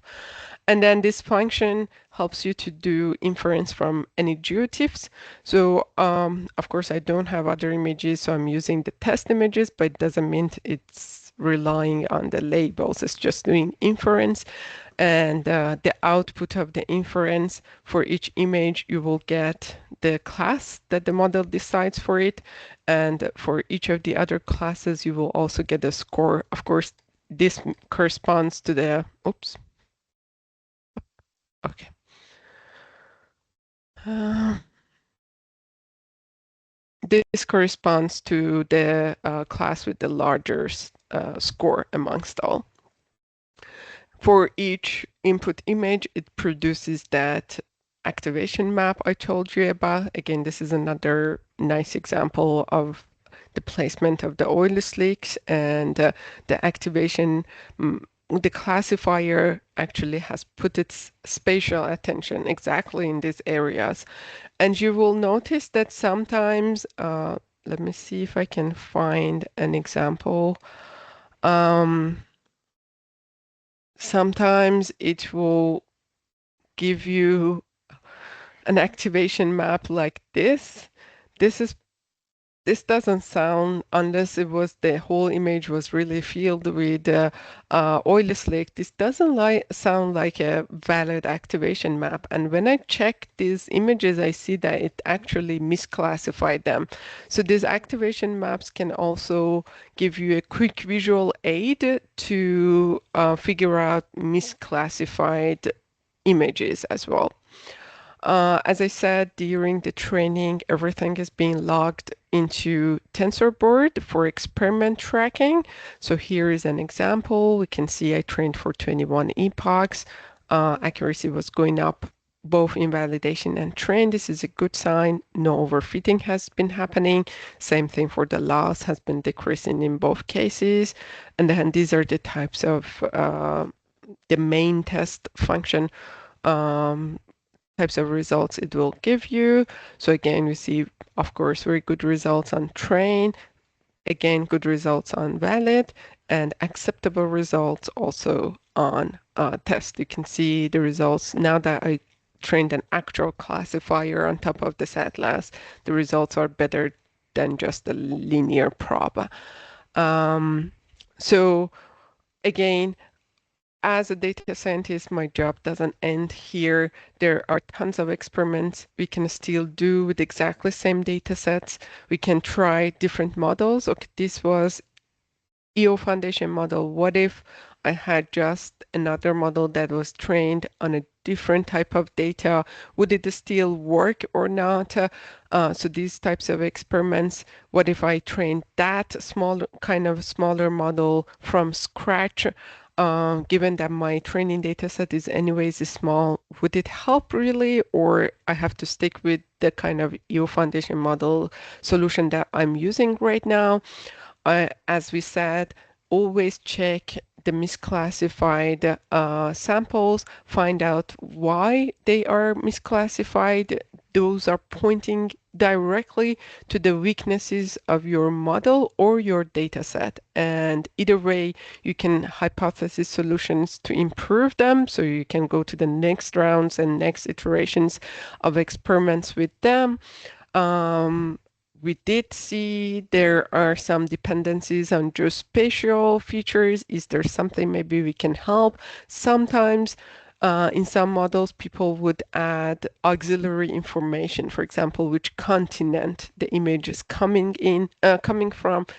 They would encode that textual information into the model, and sometimes it's seen that it could help model. So if I was an actual data scientist working on this problem, that would have been one of the ways I would have proceeded with resolving the misclassification because of geographic regions. And confusions of clean with look-alike, that's another aspect. Would the three-way classification help reduce this confusion? This is an experiment to run as well. So I listed some of the things that, again, if this was an actual AI project for me, as a data scientist, I would have done all those kinds of experiments before concluding and settling basically down with this model. The results seem okay, but I wouldn't have settled down with it. I would have found ways to improve it or find explanations as to why these failures might, like 25% failure might have happened. So I hope this has been helpful for you. So far, you have noticed that I'm just building simple Conda environments and giving you requirements to build. As it was discussed earlier, there are more production level ways of handling environments. That would be through Dockers or containers. You had seen that I've been giving you very simple packages, but what you saw through Planaura and what you will see through Victor's presentation is that packages are usually more modular. You can tweak them easily to your own data set, to your own model, to your own problem. And that's something that Victor will extensively talk about with you too. So I hope this has been helpful. I will leave the floor to Victor to continue. Before that, why not we take a little break and be back about 12:45 to resume with Victor presenting GeoDeep Learning Library. So 12:45, and I will see you for quick few words just after Victor finished speaking. And if we have a few minutes left, I would love to hear your feedback and your plans for GeoAI projects. So see you back at 12:45. I will be active in the chat. So if you have questions for me in the chat, please shoot my way.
Okay,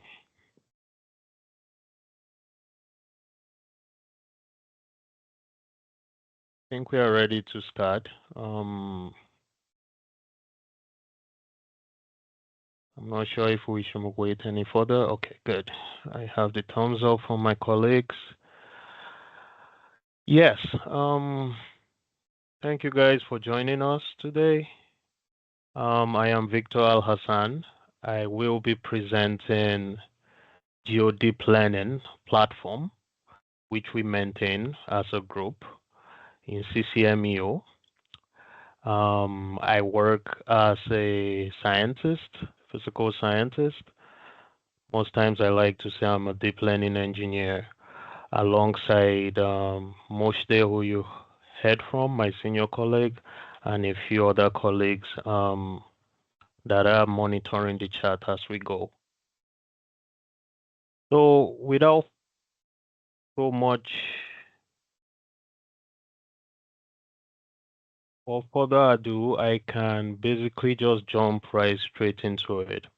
So basically, what I'm trying to do or what I'm trying to cover today, I'm going to go through it bit by bit.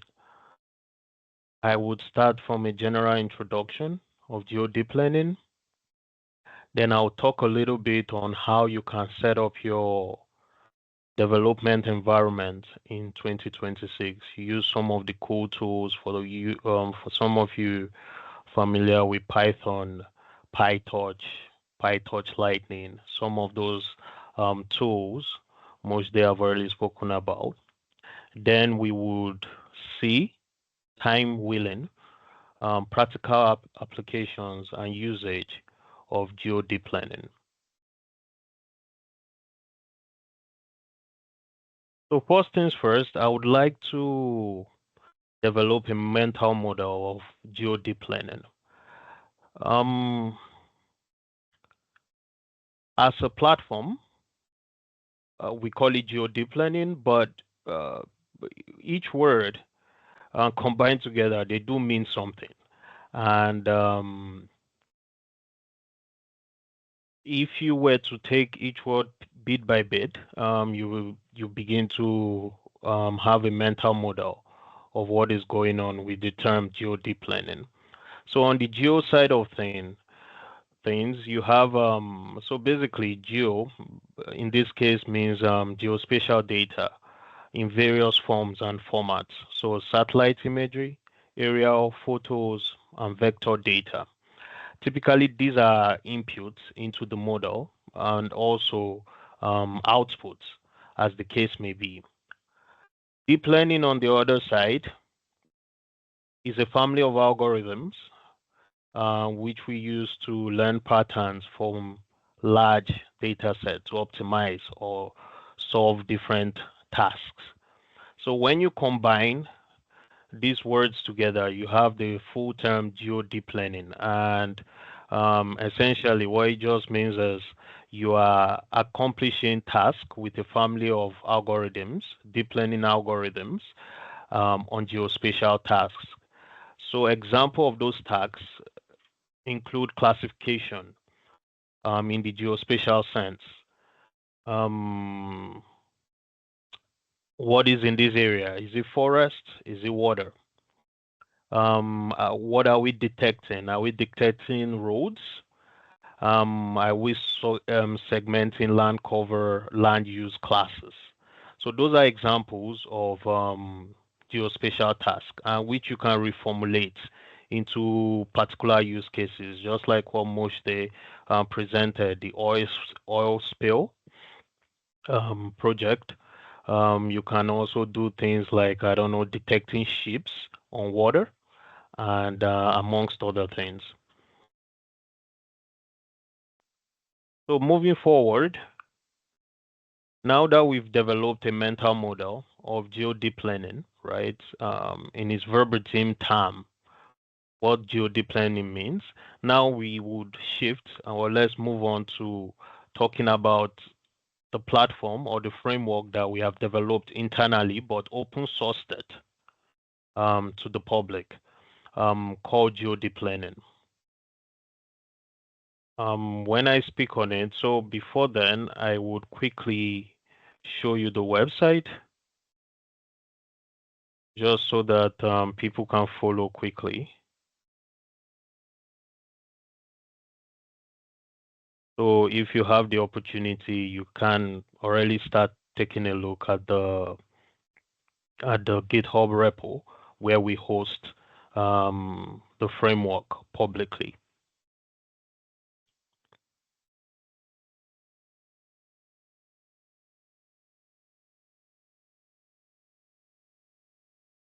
Okay.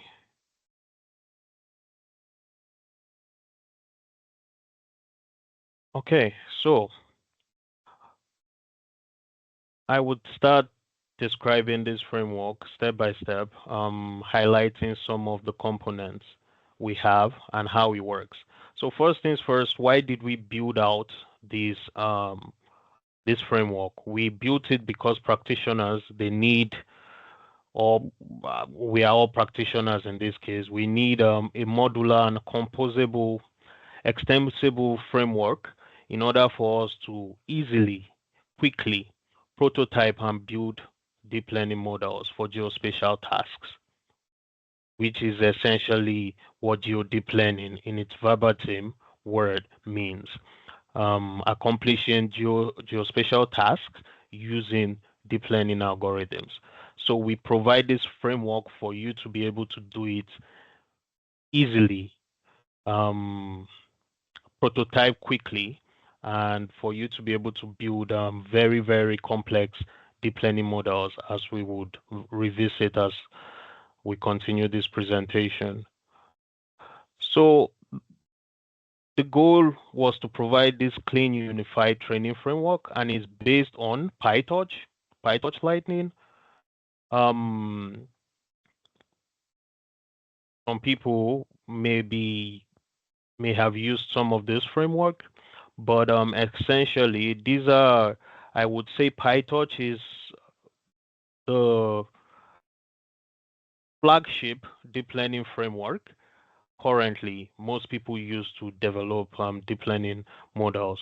It was created in Meta. We also have TensorFlow from Google and a few others that are way smaller.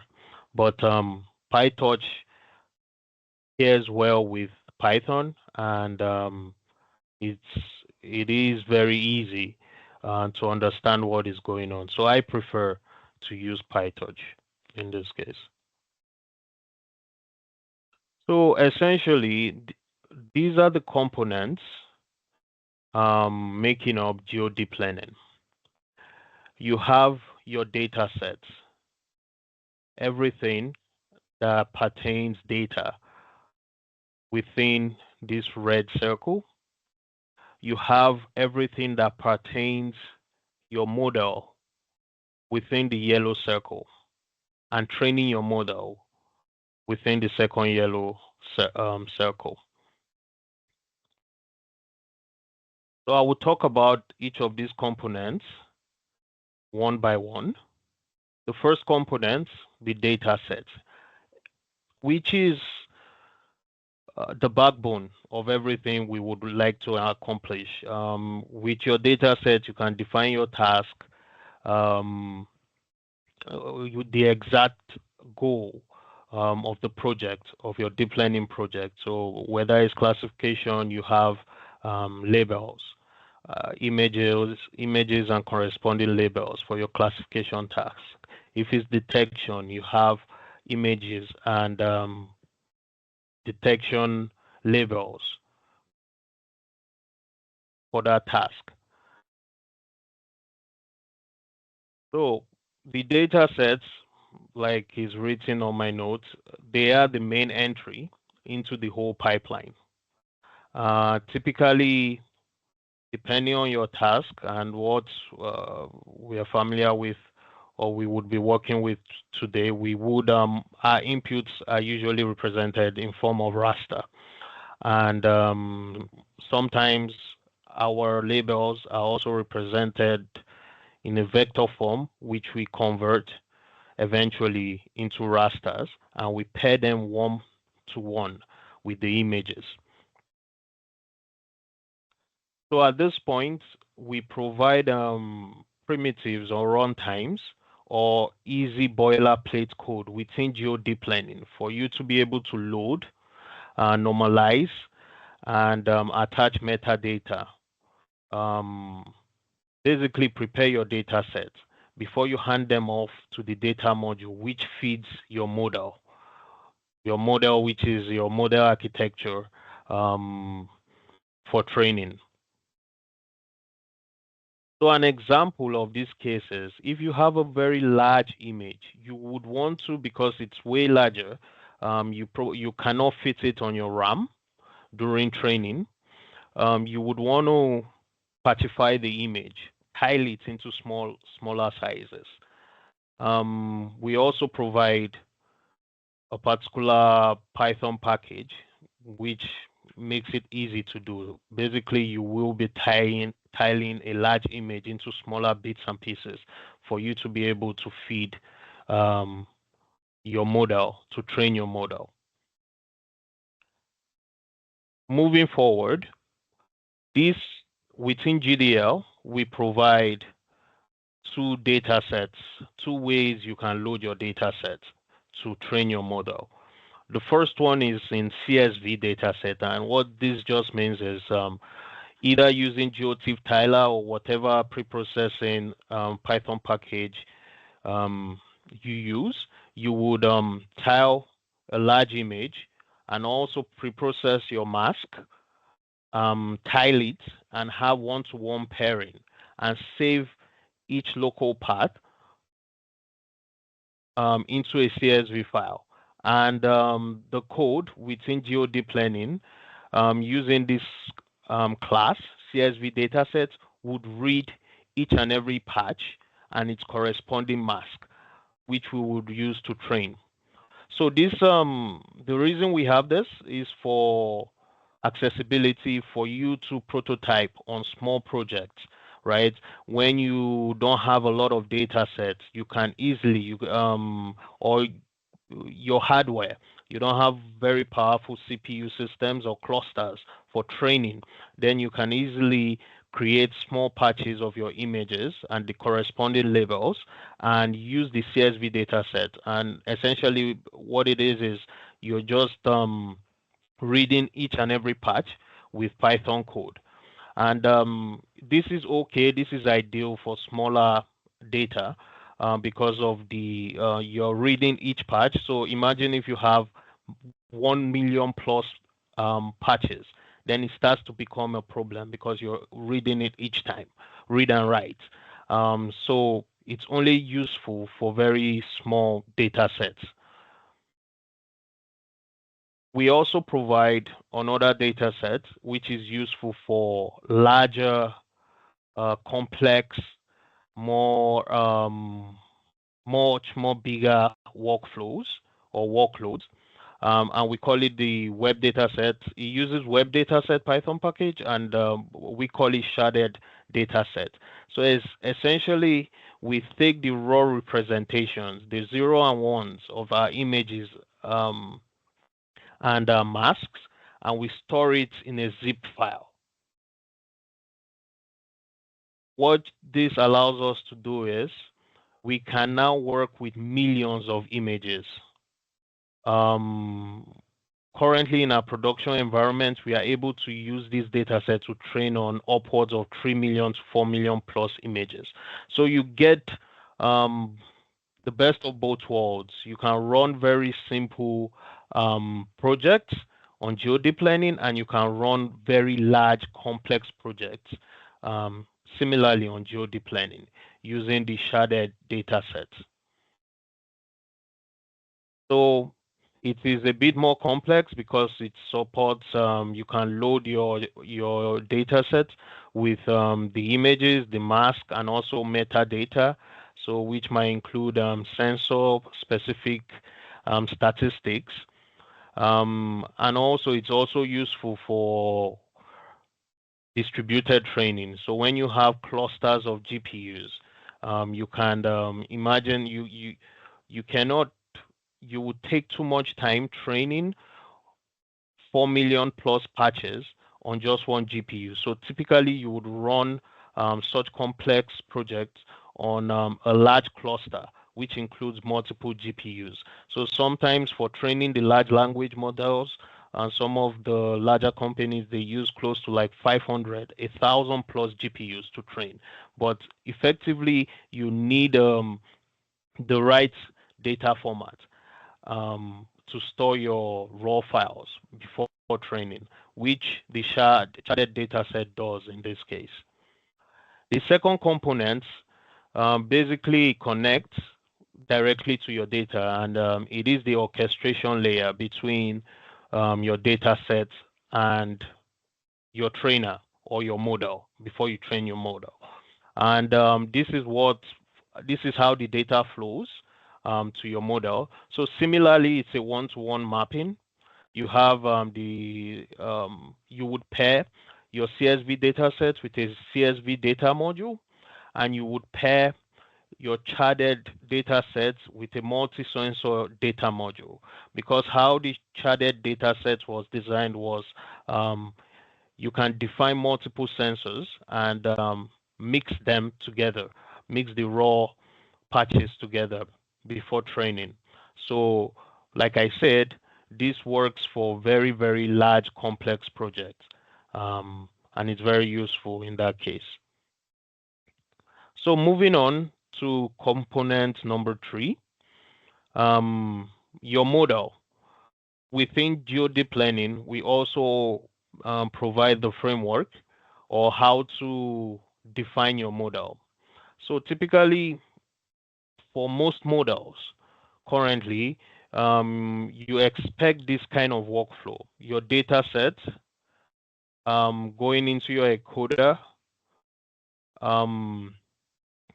an optional NEC architecture, and a decoder.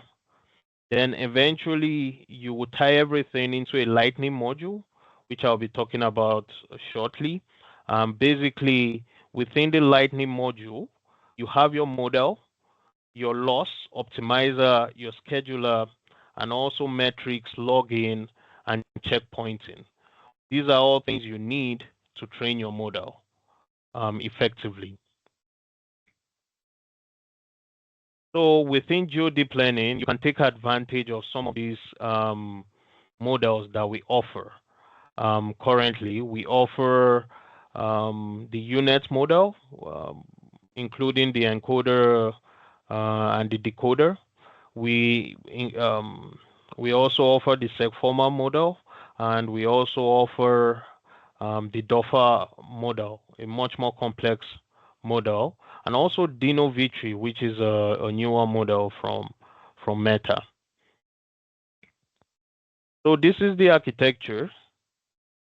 When you've defined your model architecture, this is how you would train your model. And basically, you formulate the task that you want to achieve with the model. And within GeoDeep Learning, you have the architecture, the model architecture. Then you have your task that you want to achieve with the model, and it's contained in a Lightning module. You're going to see the code later on as we run through practical examples. So all of this is going to be clearer later. So you would, within the Lightning module, you have your forward pass, your loss computation, your metric computation, your optimizers, your login, and checkpointing. So I'm guessing, or I'm assuming from the initial modules, practice modules you must have had with Mojde, she covered all of these technical details bit by bit.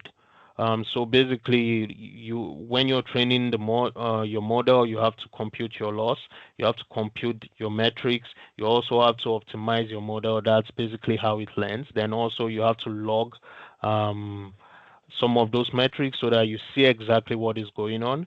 Then you save the checkpoints of your model so that you can reuse it later in production or wherever. So examples, even within GeoDeep Learning, we offer different losses, cross entropy, dice, focal loss, hybrid losses. optimizers that are easily called from PyTorch. Also schedulers that are easily called from other Python dependencies we have within GeoDeep Learning. So at the end of the day, the whole design of GDL is very modular. You have encoder and decoders, so you can train or you can formulate models for different tasks. So it's not just segmentation, it can be classification, it can be detection. It is composable. You can use different model architectures. It is configurable. You can try out different losses, optimizers, and schedulers. Then also, if you were using the sharded data set, it is metadata aware. So let's say you want to incorporate wavelength or time series data into your model training, you can do that. Then you have this unified interface for the training and testing within GeoDeep Learning. And it is reproducible. So using PyTorch Lightning and MLflow, you can see exactly your logs and save your checkpoints so that you can revisit, you can run predictions on your saved checkpoints in an accessible place. Then it is scalable. So if you're running very complex machine learning projects with lots of data and you have access to HPC clusters, thousands of GPUs, then you can also use GeoDeep Learning to run highly complex experiments. So at the end of the day, you have this unified interface, unified framework that just works, especially for geospatial data sets. Then the last component is obviously the trainer and the lightning. So everything that we've mentioned, your losses, your model architecture, your optimizers, your schedulers, and everything, eventually with your data set and your data module, you fit your data to the model. And basically what this gives you is a unified interface from GeoDeep Learning for you to easily choose the kind of devices or the kind of strategy you want to use for training. So for example, you can set, depending on your hardware, if it's GPU or CPU, you can choose which hardware you want to use for training. Typically, you want to use a GPU because it's going to take lots of time if you don't use a GPU. Then you can use multi-GPU. Then also you can use different callbacks for checkpointing. So you can use MLflow, there's weight and biases, there's a bunch of other tools that you can use within GeoDeep Learning for your checkpointing, for visualization, and those sort of things. Then also logging your metrics and also controlling your precision.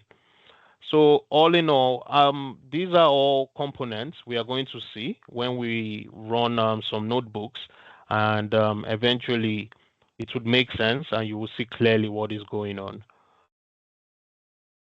Then lastly, wire everything together, you can use a simple YAML configuration file and define everything. So just what I was saying, you can set the maximum number of epochs you want to train your model on.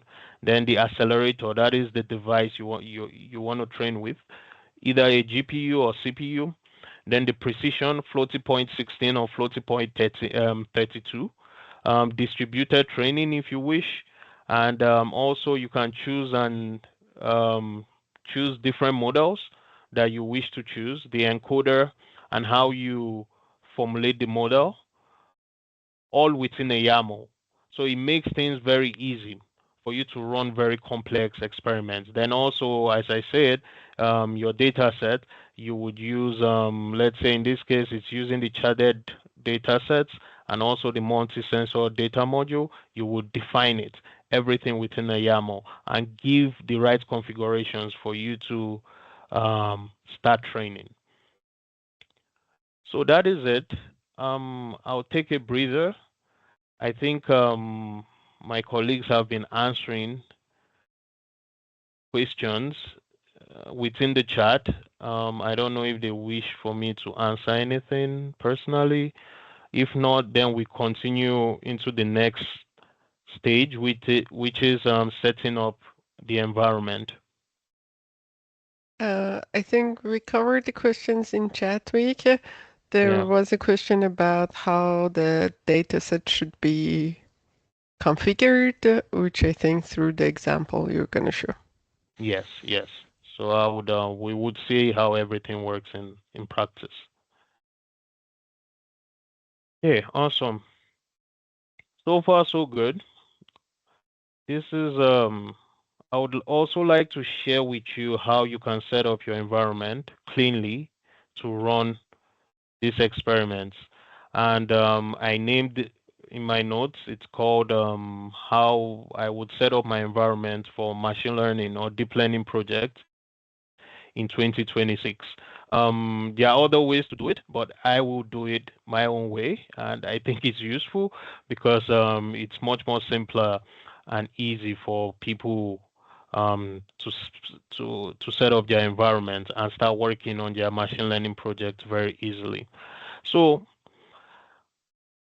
the primary tools you would need is Python. It still remains the programming language of choice for machine learning scientists and deep learning researchers, AI researchers across the board. Python, it's very simple and accessible language.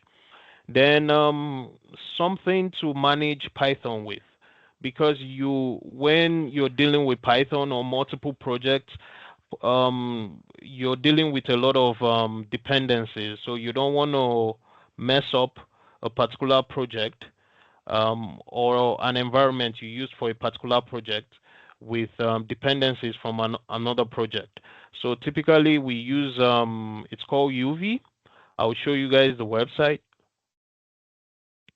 So it's an extremely fast Python package and project manager written in Rust for people that are familiar with some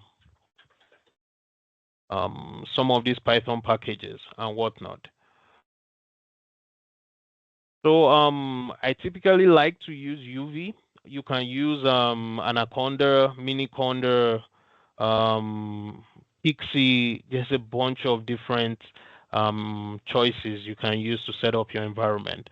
But UV for dependency resolution and those sort of things is extremely fast and simple and easy to use.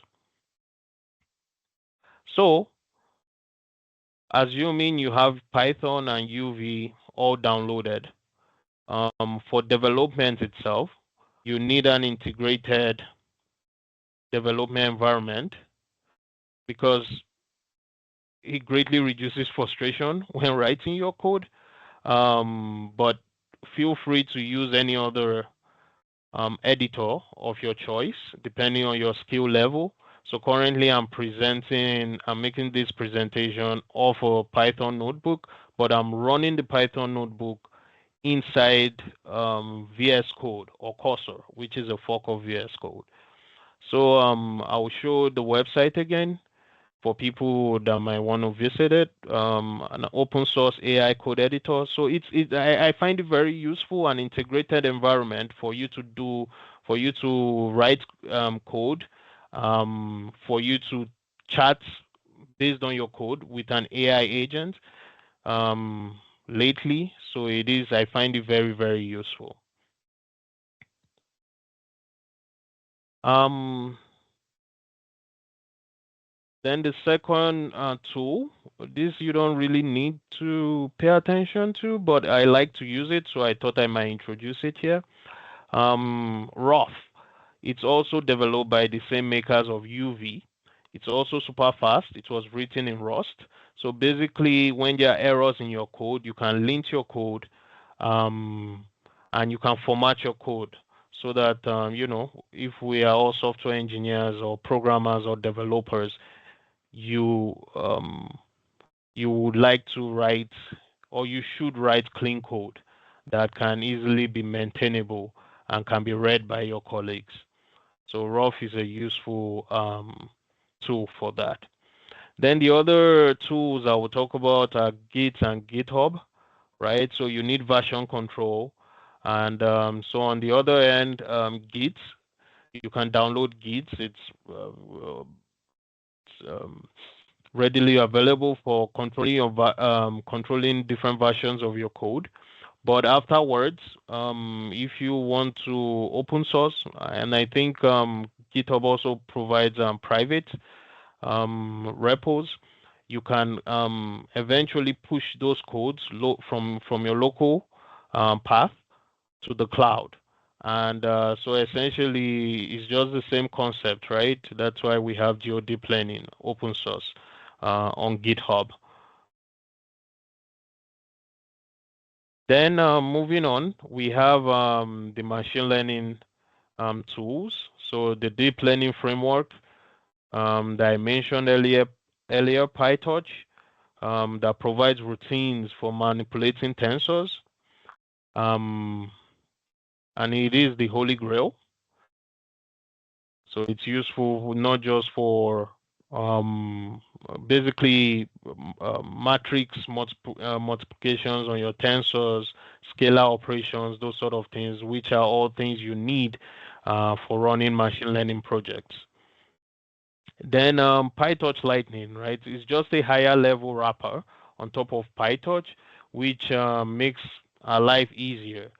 We would when we need to run highly complex code, we would rely on Lightning. So think about it this way.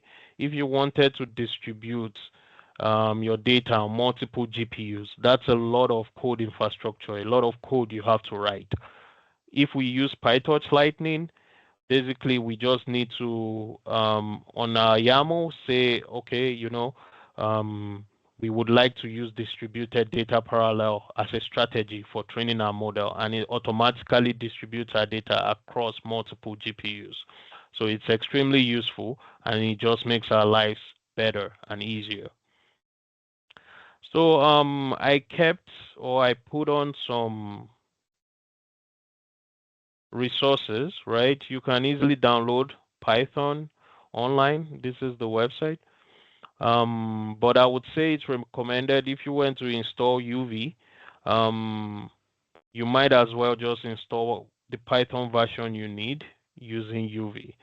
So like I was saying, there are different environment managers, Miniconda, Conda, visual environment, and so on and so forth.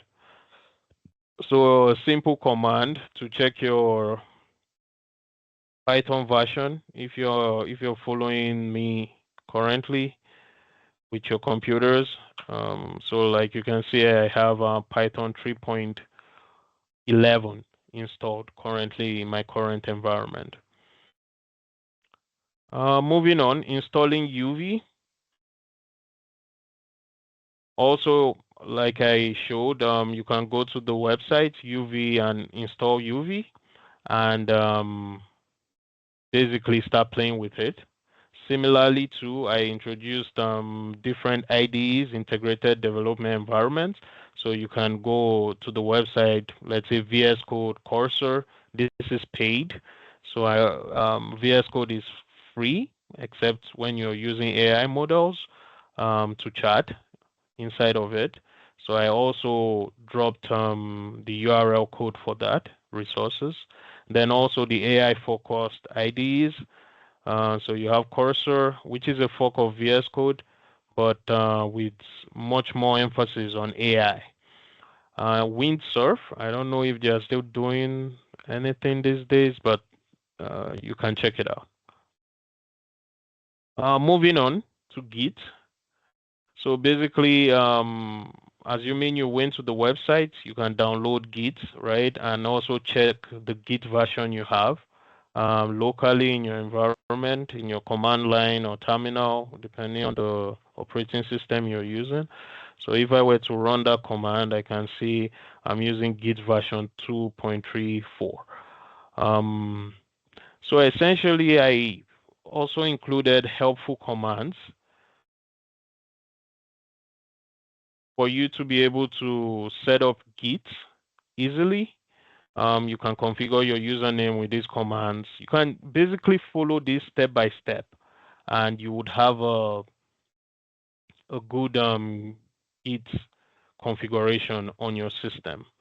Then also, if you wanted to use GitHub, um, you're using the Git local version control, and you want to push your code to GitHub, you can also follow these commands step by step. Basically, you create an account on GitHub. It's better to create an SSH key so that you're not imputing your password, your username and password each time on your integrated environment. So you can basically follow these instructions step by step and eventually test if your connection to GitHub is working from your local computer. Then lastly, when it comes to coding and using GDL, you can just clone. So most of the instructions I have here are assuming you know how to work with your command line. You can just use this command git clone and pull down the GeoDeep Learning repo. And basically you can start working, creating or using it, testing it, or basically modifying it for your own use case. You can also just download it using the UI interface or download it as a zip. But if you're a programmer or developer, you might want to just use git clone to do all of that. So similarly too, you can follow these commands step by step, and effectively on the other end, you would have been able to clone the GitHub repo and have a branch and test things out. So lastly, as I was saying, with some of the tools used within GeoDeep Learning, PyTorch and PyTorch Lightning, I already spoke a little bit about it, but what they call it, there are some images to show what is happening. So using PyTorch is very low level. Like I said, tensor computation. So if you've ever worked with the Pandas library or with NumPy, those are like, it's very similar, but just that PyTorch allows us to work with GPUs, and we are able to run computations, tensor primitives using PyTorch.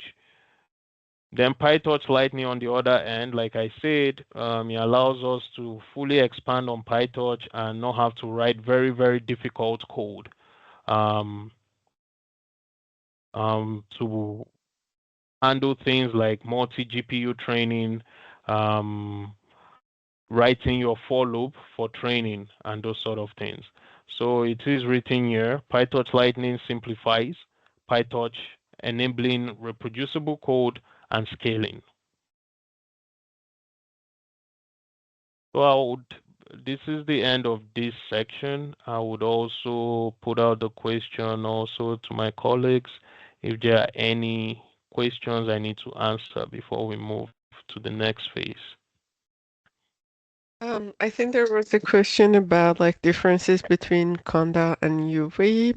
I tried to answer that UV is mainly handling dependencies on top of a normal Python installation, while Conda will have handled the binaries related to Python as well. And that's why most of the times UV handles conflicts better than Conda. And usually for research and scientific work, Anaconda, Miniconda is preferred, while for software engineering work, UV is preferred. If you have more to add, please go ahead. No, that's perfect. Yeah. So any which of the tools you guys can use, it works. So like I said, it's just preference because of the speed of which UV resolves dependencies and the ease of use. So, and also geodeep learning too has become more and more. Formerly, it started out as being based on Condor, but we have in recent times we've kind of transferred or moved away from Condor towards UV for maintaining the project. So awesome. I'll just take this time to quickly go through the README of geodeep learning to introduce it once more. Then we move on to the hands-on, and we start seeing how it works in practice. So with everything that was said, it is a PyTorch Lightning-based framework for geospatial deep learning with multi-sensor Earth observation data. It is a modular framework designed to support a wide range of geospatial tasks, so semantic segmentation, detection, regression, and it provides efficient training pipelines for multi-sensor data. What do we mean by multi-sensor data? So we can handle multiple Earth observation sensors. So if you have world view, if you have I don't know, Sentinel, Landsat data, we provide the routines that you can use to easily work on each sensor data. Then the modular architecture, then also the web dataset integration for large-scale training and processing, logging, and also distributed training. So you can quickly glimpse the architecture of how some of these things are defined. So the architecture is basically folders. So within the models folder, you have the encoder, you have the decoder, heads, and the necks that all perform various tasks. Then you have the data module, you have the dataset folder, you have this is where you define the kind of task with the model. So everything is a bit hierarchical. As time goes on, you're combining the model, the data modules, the data set, everything within these tasks with models. So you're going to see that shortly. Then you have different tools for smaller things. So in cases whereby you need to visualize, you have some scripts that you can use or reuse within geodeep learning. Then you have samplers. I think this has been deprecated. You don't need to worry about that. So within GDL, we have different requirements. So this, if you were using Condor, you would basically copy from, we have the requirements in the Pi project, Tomo. So these are all the requirements needed.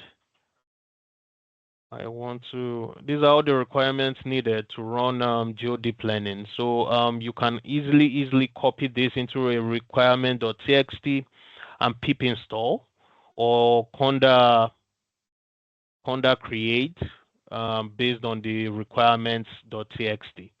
So it's still interchangeable, and you guys can use whatever Python manager or environment manager you use. So using UV, it's essentially just two commands you need to run. So basically, you copy the locked dependencies. Why we did this? We locked our dependencies so that it is reproducible. So it's like using Docker, whereby you can reproduce what they call it, your whole project without having to think about what system was used, and you cannot reproduce the results on someone else's system. So we try to alleviate such problems using a log file of all the requirements.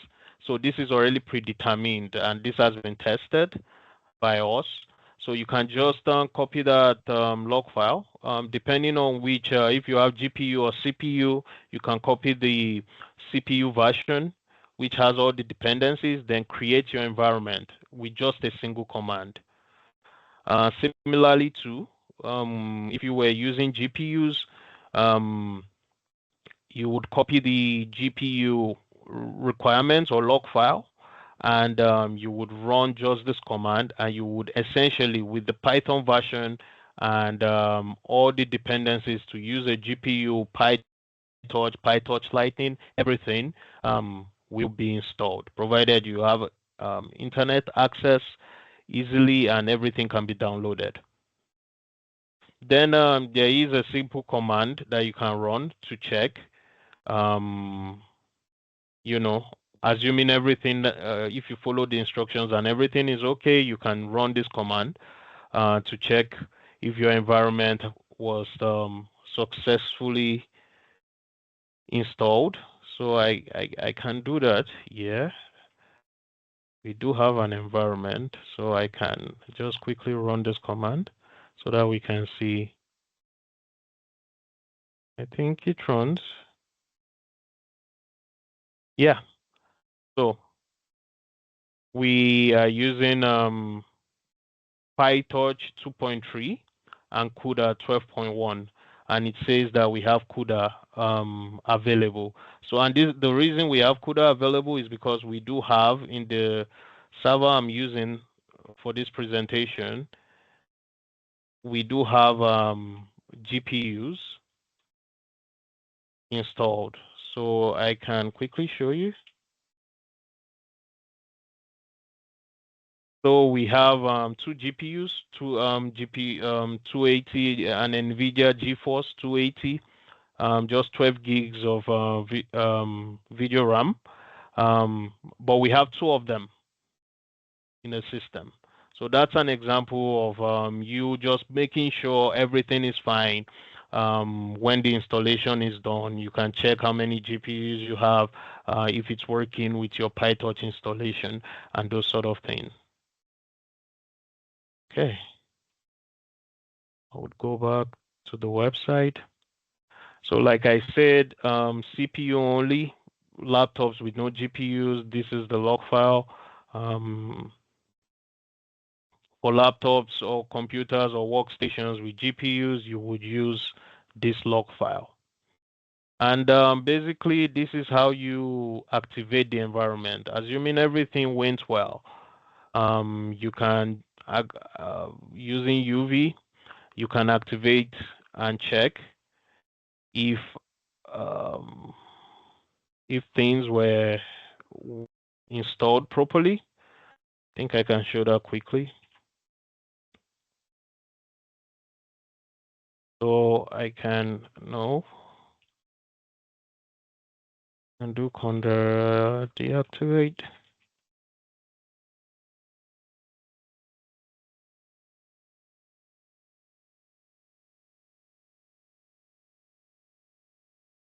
So if I use this command, you can see like geodeplaning. For some reason, I'm having two environments. I thought I deactivated it, but anyways, deactivate. Not sure why it's not working, but essentially what I was trying to show is if you had installed everything correctly, you can easily activate your environment with this command source.vnv/bin/activate, and you would see geodeplaning beside. Sometimes it shows, sometimes it doesn't show, but it should show on your command line that you have geodeplaning installed, like the environment for using geodeplaning installed. Okay, back to so we do have a little bit of troubleshooting that you can run if you run into some sort of errors like what was highlighted here. Then the other thing you're going to be seeing, the practical application, is how we use we configure the entire usage of geodeplaning using YAML files, which is it's very neat. It's a cool feature. We also talk about the supported models we have that you can easily just use if you clone GDL locally right now. We have UNets++, We have the SegFormer model, and we have the dynamic one for all foundation model. We also have Dino V3 in the pipeline, but it's not included in this main branch currently. Then, like I was saying, the data pipeline, we have the multi-sensor data module. We can combine data from multiple sensors during training. Then the web data set format, because it saves them in tar files. You know, you also have support for other data formats like CSV and those sort of things. So all in all, if you wanted to contribute changes, you can fork the branch, create a feature branch. So it's an open source project and anyone can contribute.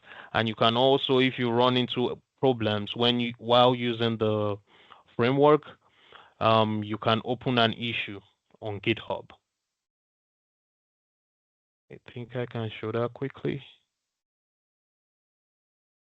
So currently we have 19 issues. You can easily, whatever you discover, and we would like those feedback, you can easily create a new issue and write the problems. And if you wanted to solve the problem for us, that will also be lovely. You can create a branch and send a pull request, and we will review it. So moving forward, I think I'll take another pause again to see if there are any questions, if I need to be answering.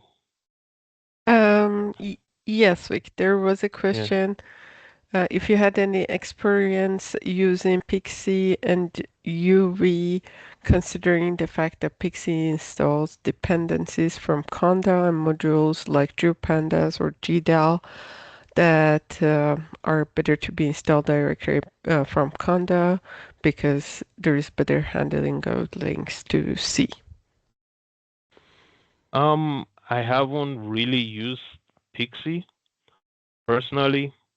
I have used Condor and whatnot, but I can tell you for certain if you were to switch to UV, a lot of these considerations were made. Why I'm having so much confidence if you were switching or you wanted to start using UV is the fact that a lot of big projects, if you check on GitHub, most of their projects have migrated from using Condor or even Pixie to using UV. And UV supports those. They've thought about the C bindings, the particular place to get your dependencies so that you're not injecting spyware and those sort of things. And the user, the maker, Charlie Marsh, is he's very, very active on like Twitter. You can actually message him if you come across issues and those kind of things. So it's like the whole public or the whole community of researchers these days, somehow the wave of UV is catching on, and it's like there's a lot of helping hand when you run into issues. I hope that answers the question in some way. Okay. Great, thank you. Did you want to take a short pause? Yes. So we can, I don't know, 5, 10 minutes. What do you suggest? I think, well, depending on your timing needs, I think 10 minutes is fair. I see people are happy to take the pause. Yeah. We Oh, see lots of thumbs up. yeah. Yeah. So let's be back at 1:50 East time, everyone. So in 10 minutes. Thank you. Okay. Thank you.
Hey, 150.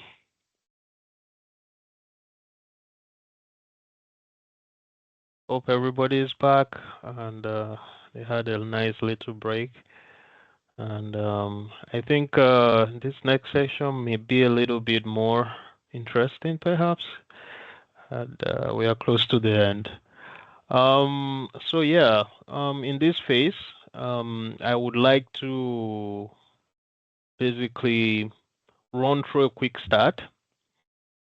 This is a notebook we include in GeoD planning for you to be able to test the waters, check if everything is working, try to understand how all the components work together. So essentially, this quick start. So I would, if you guys were following the instructions thereabout, if you cloned the GitHub repo, you would have the quick start notebook within the notebooks. And you can easily follow along with what I'm doing. So this quick start, we just want to run a very simple, basic, minimal end-to-end run through the whole geo deep learning pipeline. And basically, the choice of task is building segmentation, and we will use a simple UNet model to just basically show how everything comes together and what you should expect. So this is not like I was saying, geo deep learning is not just for segmentation. It's basically for any geospatial task. As long as you can define your data, you have your labels, you have your targets, you can define your data, you can prepare it properly, you can rewrite, modify the code in your own fork of geo deep learning and basically implement anything that you wish to implement for geospatial task. So essentially, we will prepare a very small data set. It comes with geo deep learning. We will train a UNet plus model. It's CPU friendly, so you don't need a GPU for this experiment. We would run inference and test, then effective at the end of the day, visualize some of those predictions. So what you will need basically, so from top to bottom, since the beginning, since the earlier phases of this presentation, we've gone through setting up environment and stuff like that. So assuming you were successful and whatnot, you would have installed your environment using the dependencies from the PyProject HOMO file within the GeoDeep Learning repo that includes all the dependencies we need. And assuming you cloned, then you have all the required folders and whatnot. So no GPU is required. Okay, so this is just a data set source and license in case anybody is. I think it's open source, so you can actually repurpose it for your own usage. It is a building data set in Waterloo, in Canada. Um, that includes high resolution aerial imagery and the corresponding building footprint labels. So for reproducibility, we include if you were to clone the GDL repo, you would have this folder called the Waterloo subset 512. It's just a small subset of the Waterloo data so that we can get through things very quickly and easily. So first things first, we would do a live check to make sure everything was installed properly. I did not install the environment from scratch during this presentation because sometimes things fail and I don't want it to fail as I'm giving the presentation. But I already have my environment right here installed. And so we can quickly run this cell to check which device we have if every dependency that we need to run this project was successfully imported into our notebook. So I can do this. First things first, I want to, let me just run this. So that took just 3.10 seconds. So you can see like basically the whole environment information of what is happening. I do have Python 3.12 installed. The OS I'm using, I'm not working on Windows. I'm working on a Ubuntu, a Linux image, which is Ubuntu. The touch version I'm using, which is the touch version prescribed in GDL, is touch 2.8.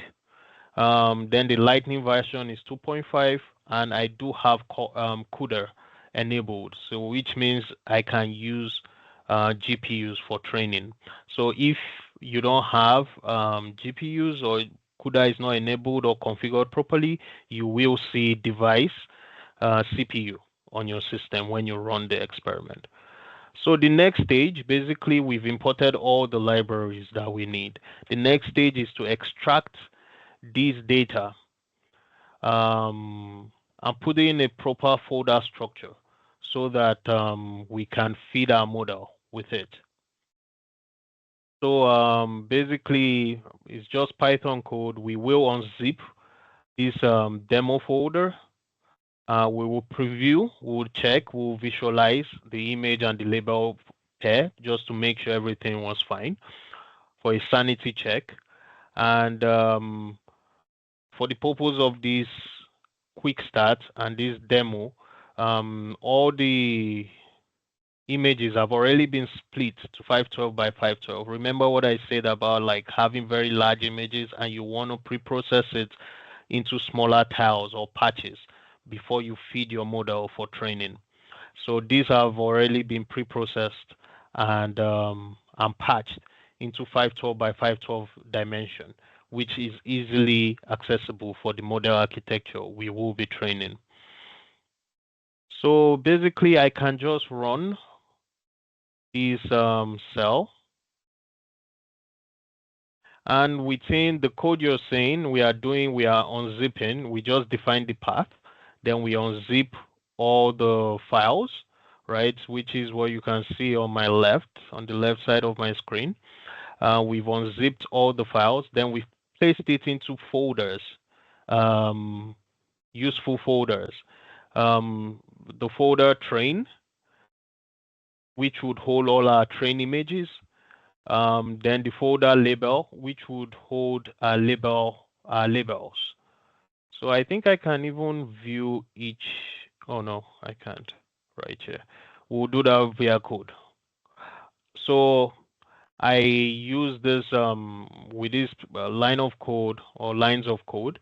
We go through this folder and we basically take a look at the image and the label, the corresponding label, which is something we already ran. And I'll just run it one more time. It doesn't hurt, just to show that it's working. So like you can see from the particular label that we are dealing with, we can see a sample image and the corresponding labels. So pretty much this is half of the battle. So the whole idea, the whole mental model is if you can get your data set pre-processed right for your model architecture, I think you're 70% there with your machine learning project. So we have the sample image and the corresponding labels. Then we can now remap these labels.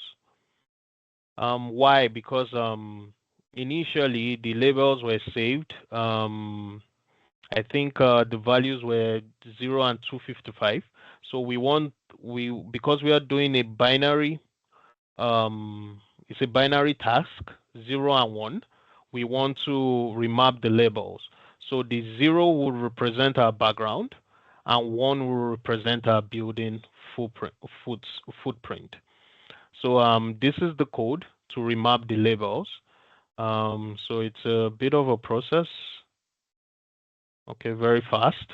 So for each of the folders, we've remapped all the labels. So for our training folder, for our validation folder, and for our test folders, we've properly processed the data that we can use for training.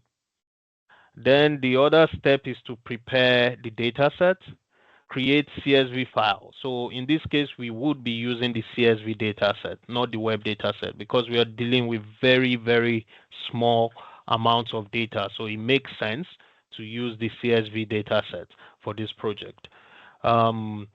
We will create CSV files, and what those CSV files contain is basically just the path, the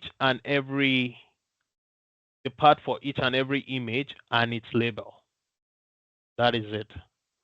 So we can easily run this cell.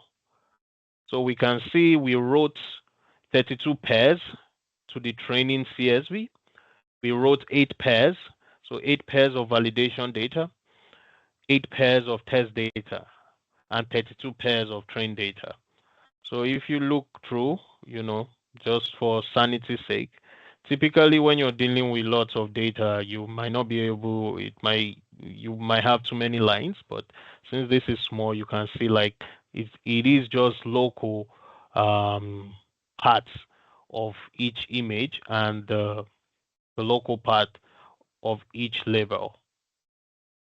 So we are ready to go. We are ready to load our data sets using CSV dataset and CSV data module, which orchestrates from the CSV dataset, orchestrates the data, and we can now train with the model that has been defined.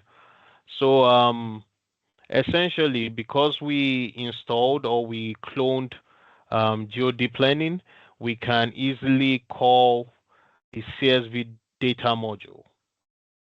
And just to provide context, so when you clone GeoDeep Learning, you're going to be able to find all the code, right? So this is a piece, this is a snippet of the CSV data module and what it's doing. So for people that would like to dig deeper, you can read the code, understand what is going on. So basically in the CSV data module, we import the CSV data set, which loads from our CSV files, and we have our data loader, which orchestrates what we loaded from the CSV files, and effectively this data loader is what feeds our model for training. So that is an example of what is of the code within GDL. So I can run this cell. And basically with this cell, we are just trying to create a data module, basically. So you can see initialize CSV data module. Then we basically just print the image size for sanity to make sure everything is fine.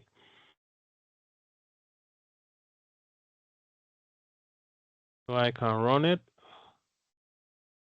So as you can see from each data module, so at this point, we are not just reading the files individually. We are actually reading the files from our data module. So up until this point, everything is fine. We've been able to create our data set and also load it with the CSV dataset and effectively create a data module. And we are more or less ready for training. One more thing, just to make sure from the actual data module, we can visualize the data set samples to make sure everything is fine. So similar to the initial images that were being shown, you can see each and every image and the labels and everything is all defined. And you can see the house, the building footprint. So the next stage would be to define the UNet model that we are using for this exercise. And similarly too, we provide some of these routines within GeoD planning. And I can show you the code.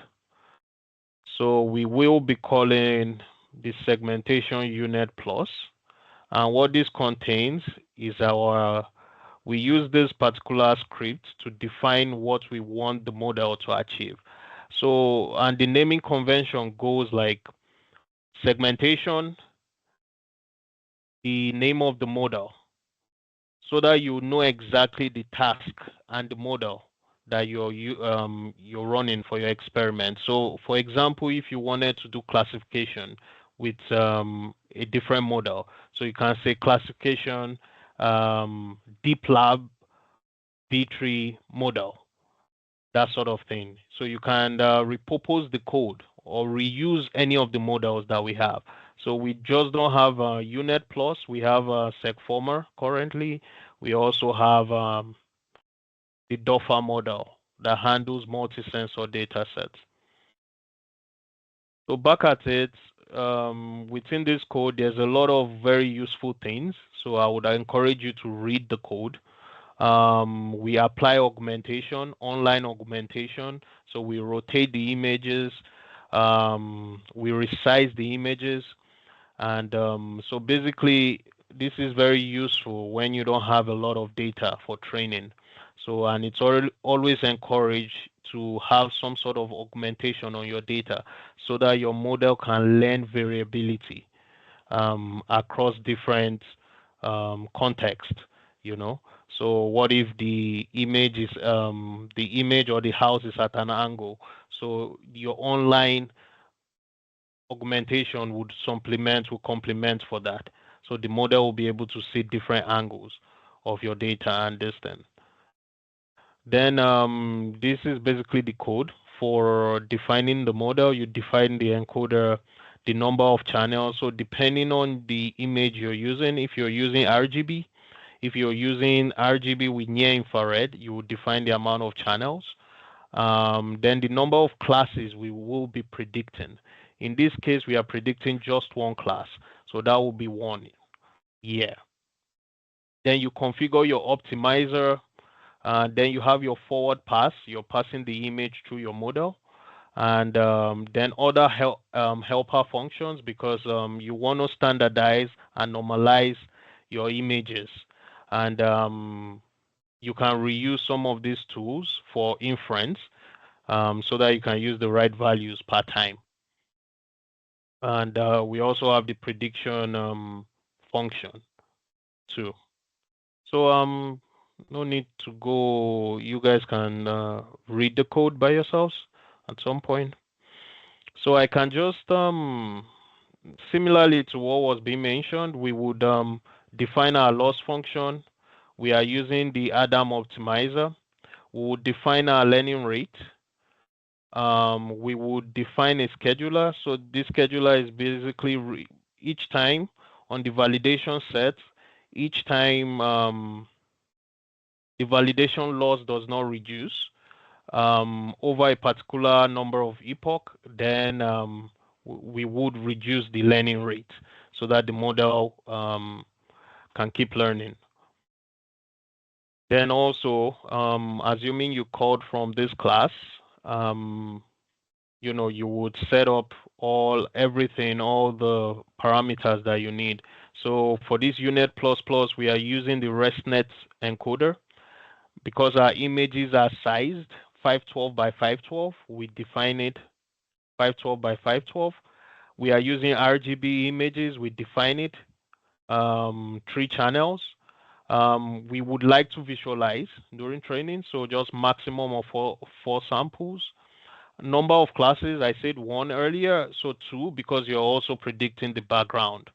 Then the loss function, we just called here. So we are using the soft cross entropy loss. You can also use like binary cross entropy, but in this case, we are using the soft cross entropy loss. And basically the labels, the class colors, and those sort of things, those are just helper parameters for visualization. So I can run this. If you're following step by step, basically you're not going to see much until we start training. What you're saying is just once you see this check mark, it means like we have successfully instantiated our model. Then we move on to the training. This is the interesting part. And we use our trainer. We define different parameters that are useful. So if we were to use,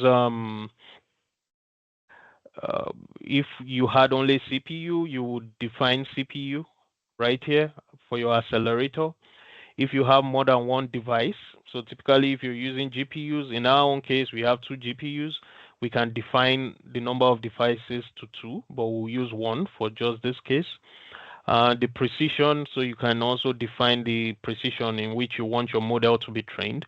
Floating point 16, floating point 32. In this case, we will use 32. Then we also define the logger. We are using the ML flow logger. PyTorch Lightning offers different types of loggers too. And well, in this case, we are using ML flow. So I can effectively run this cell, and we can see in real time our model training. And it is fast because we have a GPU on hand. We can see the loss, the validation loss going down, trading down, the training loss trading down, and also like the number of parameters we have in our model. So it's a really small model, just 26.1 million parameters.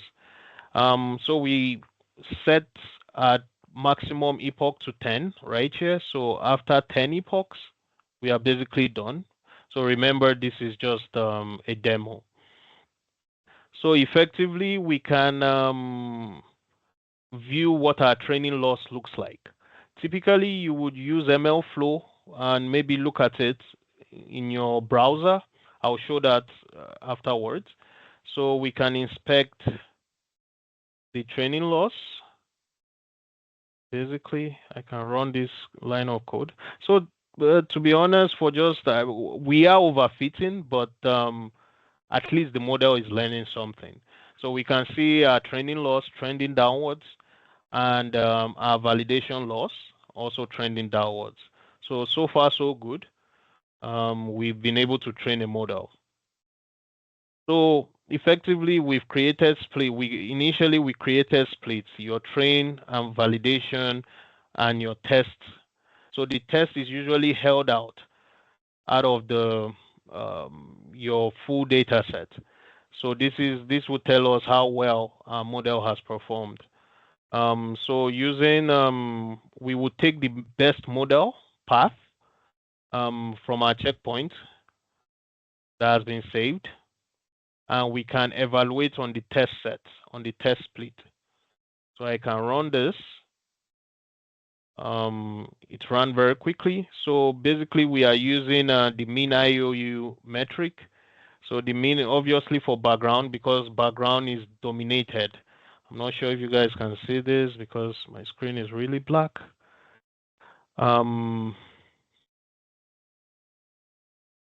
Background, mean IOU for background is 0.92. So obviously the model learns background very quickly. The mean IOU for buildings is 0.77, not bad, if I'm being honest. And the test loss is at 0.30. So we can now run inference and visualize, because this is quantitative analysis. We can run qualitative analysis to see the quality, because the numbers say a particular story, while when you visualize, then you can see with your 2 eyes what is actually going on. Then you can identify problems, then go back into your workflow and try to reformulate whether the model architecture or the loss to target specific problems. So in this case, we will just locate where our best checkpoint was saved, and we can run this cell. I think I can reduce it a little bit. I can run this cell. So basically what we are doing is we are just taking the best experiment, the best checkpoint, and we are just visualizing it on a few images and to see the prediction from the model. So as you can see, while the quantitative metrics tell a particular story, the visualization tells another story. And so this is the label in the center, and you can see the prediction from the model. So for you to get very, very good predictions and whatnot, you obviously need more data and more training time and whatnot. But overall, with 10 epochs, the model was able to pick some patterns, which is a good thing. So at least we've been able to establish the workflow of geodeep learning. We've been able to see how it works in real time, practical application for segmentation.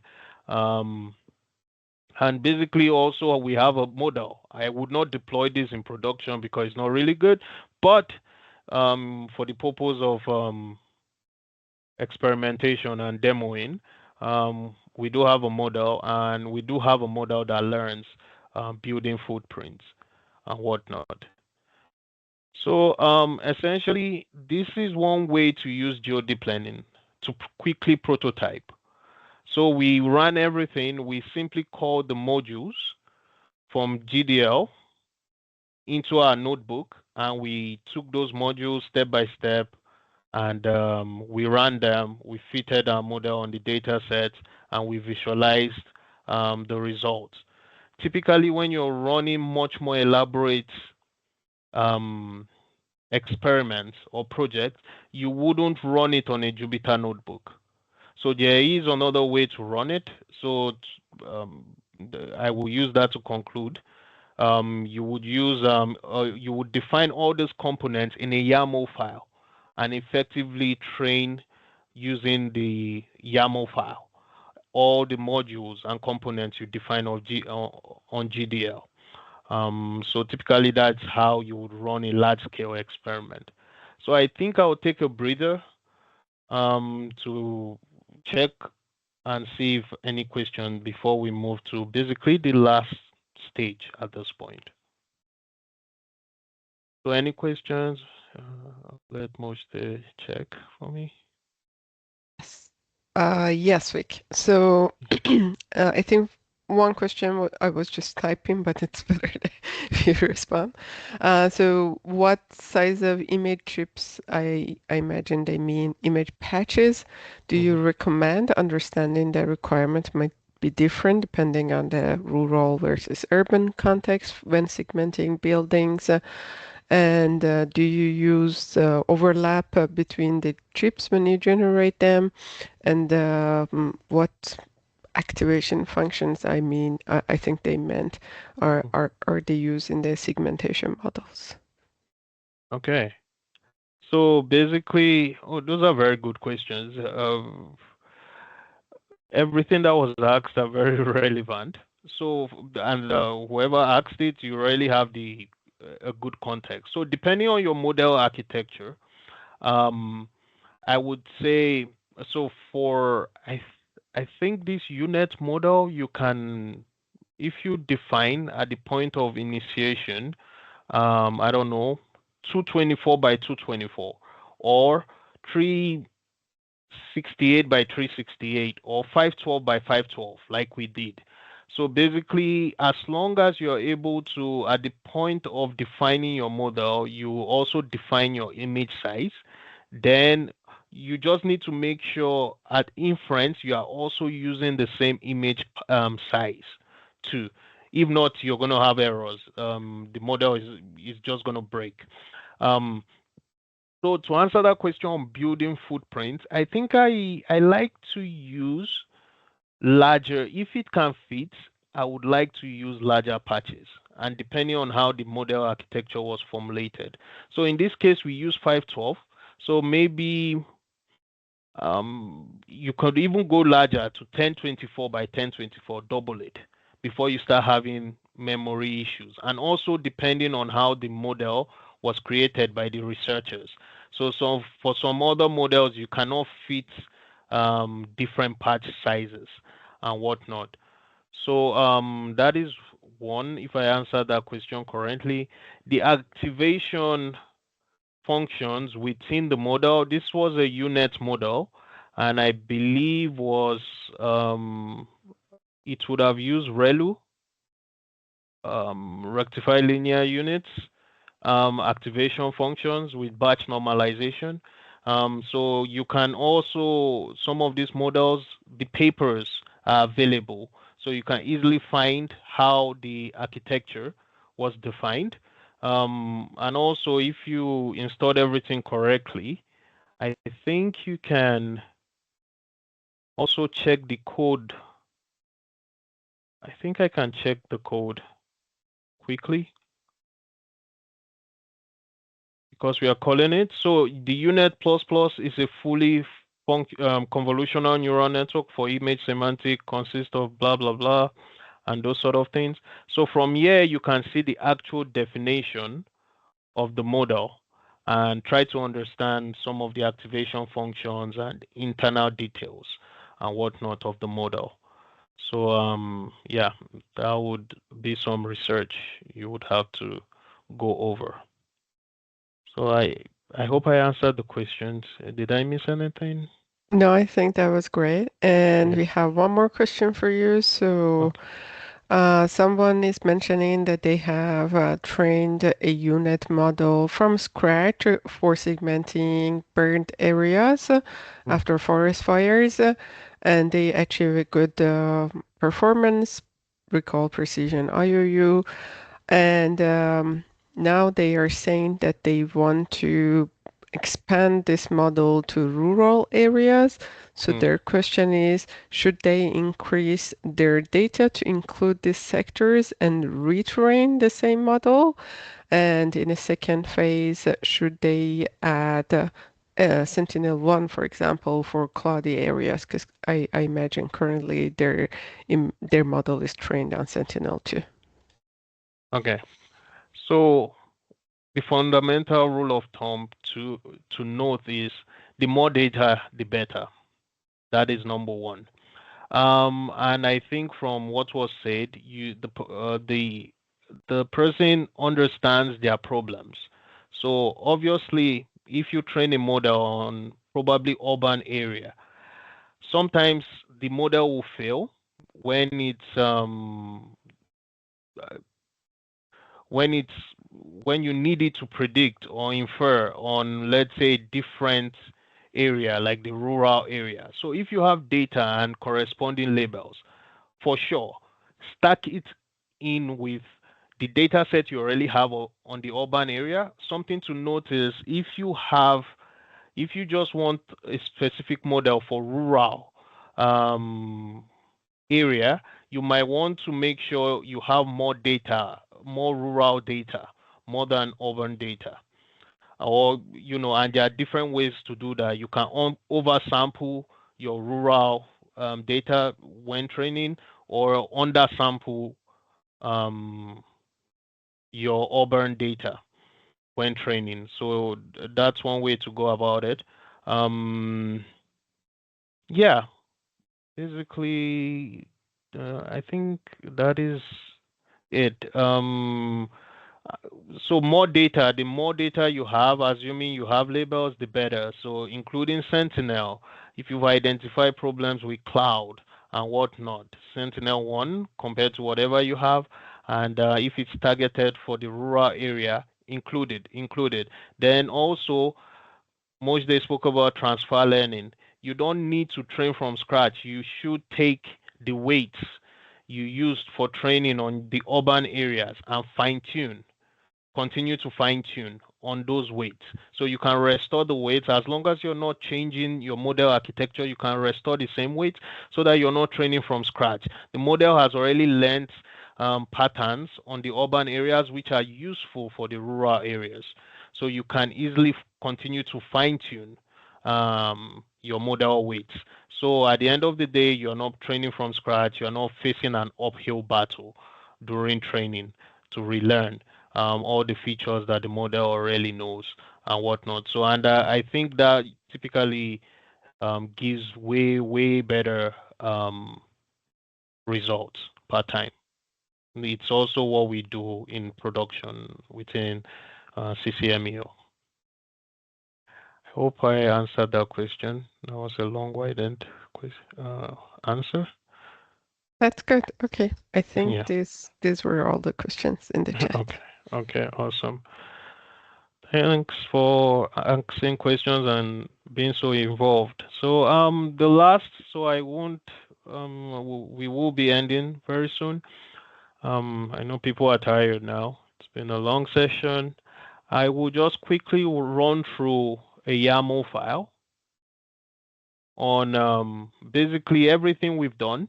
But if you were running on scale, at scale, let me use a particular YAML file from here in with the experiments. If you were running things on scale, you want to define um, a YAML file that you can use in your command line. So obviously, you're not going to, if you're running a training job for multiple days, you're not going to leave your Python notebook running and this thing. Typically, it's gonna you're gonna run into issues and this thing and whatnot. So typically, you would run your job in your command line, preferably detach the command line so that it doesn't get killed, because sometimes these jobs, especially on large amounts of data set, you can run it for days, you can run it for weeks and whatnot. So we also provide some of those routines or primitives that you can use within geodeep planning. So for example, we spoke about the trainer component. So likewise to what we were doing in the Python notebook, you would define your accelerator. So CUDA in this case means that we are trying to use a GPU. Devices -1. This just means like use all the available devices that you have on the system at that particular point in time. So in this case, from the previous Python notebook, we used one device. In this case, we are using two because I do have two GPUs. Yeah. Then also we are using multi data parallel. That's just what it means. From PyTorch Lightning, it means like we would be distributing our data and using multiple GPUs for training. Then some of this, this is just a complexity. You really don't need this. Then things like precision. If you have batch normalization layers, you would need to sync them. Then your logger, you can define the logger you want to use. Like I said, PyTorch Lightning offers different loggers.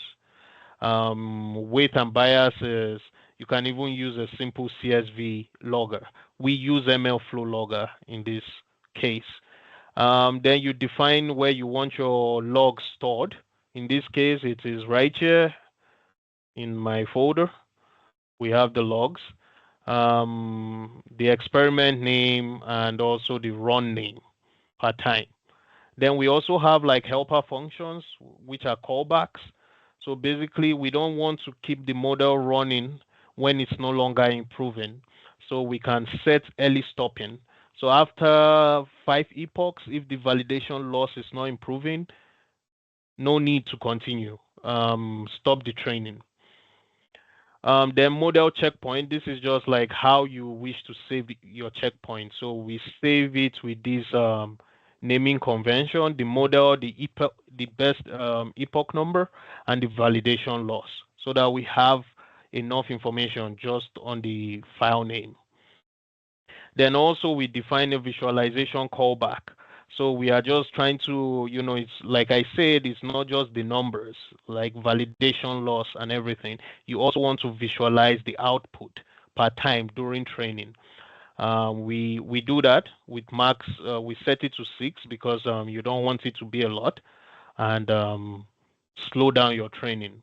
Then you set the amount of epochs to 50, and you define your model. In this case, we are using different from the UNet. We are using the segformer model. We define a very small encoder. There are other encoders that come with segformer. The B5 is the largest, so millions of parameters. Then your image size, we continue to use 512 by 512. So like I was saying, we are not training from scratch. So we are even reusing checkpoints. So what they call it, calling segformer. You can also reuse ImageNet. For people familiar with computer vision, ImageNet is very popular. So you can reinitialize your weights from ImageNet. It's always better if you have checkpoints or where to reinitiate or restart your training from, so that your loss values and everything, the model will be able to generalize more and basically able to converge eventually very quickly too. The remaining is just the channels you need. So in this case, we are using 4 bands and whatnot.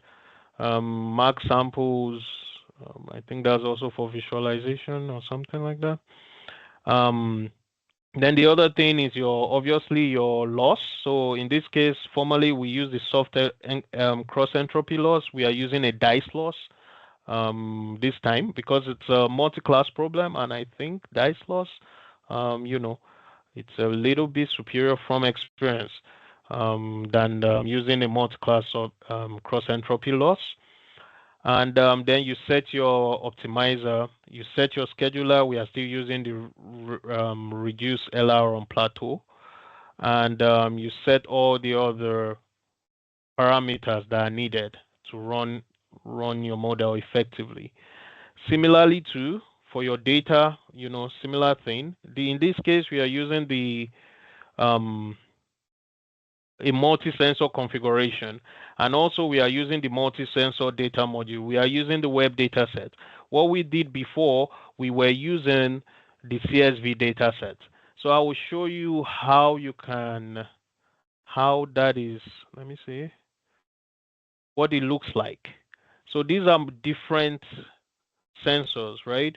And we are basically taking each sensor and we are passing it through the model and training the model differently. So it's a bit different from the CSV dataset, because the CSV dataset is a bit generic. There's nothing separating. It doesn't know which sensor the model, the data is from, and those sort of things. So using the web dataset or multi-sensor data module, you are able to tweak your training towards each particular sensor. So this is usually useful. So if you wanted to include things like the wavelength, because you can include a lot of metadata for training your model and stuff like that. So if you wanted to include the physics of your sensor, so things like wavelength and other features, you can include it using the multi-sensor data module. So going back to the config, that is basically it, essentially. And I have a script. I think if all is well, it should be able to run very quickly.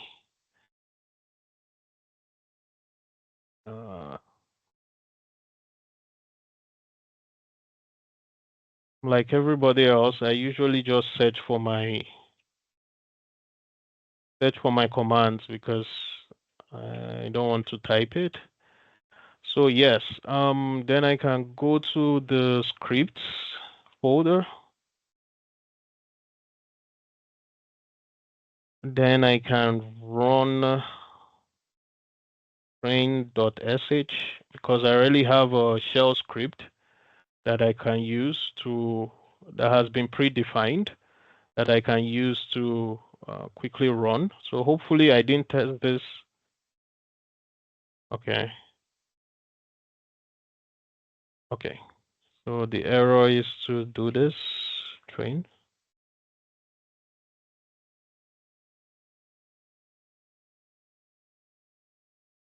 So like you can see, we are essentially training from the YAML file. And yeah, it is working. So instead of using the um, Python notebook, we've been able to successfully run our model on the command line, and we can see all the information because we are using, like I said, I have two GPUs for use here, what they call it, and other information from PyTorch Lightning because we set it to 16-bit precision. Then it pulls up all the threads needed for training. Then also, because we are using multi-sensor data, you can see like we created data sets from Worldview 2, we created data set from GeoAI 1, we created data set from PlanetScope 2. So compared to our other experiments, we are training with a much more larger set in this case. So containing of 5,000 plus patches for train, 2,000 plus patches for validation, and 500 patches for test. And so that is probably not going to finish before I conclude this. But like you can see, we are currently training. The metric loss is going down, it's trending downwards. And each time validation loss is trending downwards, we save a particular checkpoint. And it shows us exactly where this checkpoint was saved to. So I can take this path and find it in the folder and use this particular checkpoints for prediction and everything else.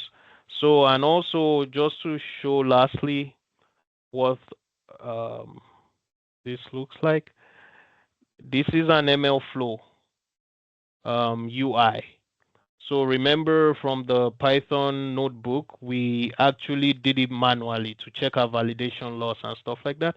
So basically, this job I just launched, you can see 2 minutes ago, the last time I used this was 3 months ago. So we can check our validation loss because we don't have a lot of what they call it checkpoints yet, I think.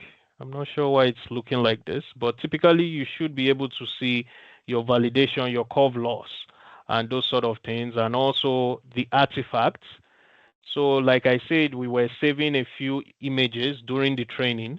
So you can see, you can actually see how the model is learning per time. So after epoch 1, it's already picked up the green, I believe, is vegetation. The model has been able to, just after epoch 1, to figure out vegetation because vegetation is like large. It takes much more larger blobs on our training set. Um, it's easier for the model to learn. Meanwhile, for roads, it's a little bit difficult because they are just like thin lines and whatnot. So we can, yeah. So we basically have an elaborate workflow top to bottom, and we can see after epoch 1 how the model is learning, how it's training, how it's figuring out each value, each feature for prediction. So typically after lots of epochs, um, it should improve. So maybe after epoch 5, the model should start really learning the road features, then clean out some of the inconsistencies with the vegetation and everything. So that concludes it for me. I think I covered most of what I wanted to share. I'll be happy to let Mojde join in and answer any questions that people may have. Thank you so much, Rick. I don't think we have any other particular question in the chat. Please, if you still have time, so write your questions as I'm speaking and we will get back to them. I also put in the chat the link to another library that our team has developed specific to geoinference. So while we represented the workflow a lot concentrated on training, evaluations, once these models are ready and trained, you can use the other library to do inference. It will handle all these questions related to tiling and merging and managing large duty files. So, is there a standard documentation for different classes and functions that are used in GDL? I guess they mean.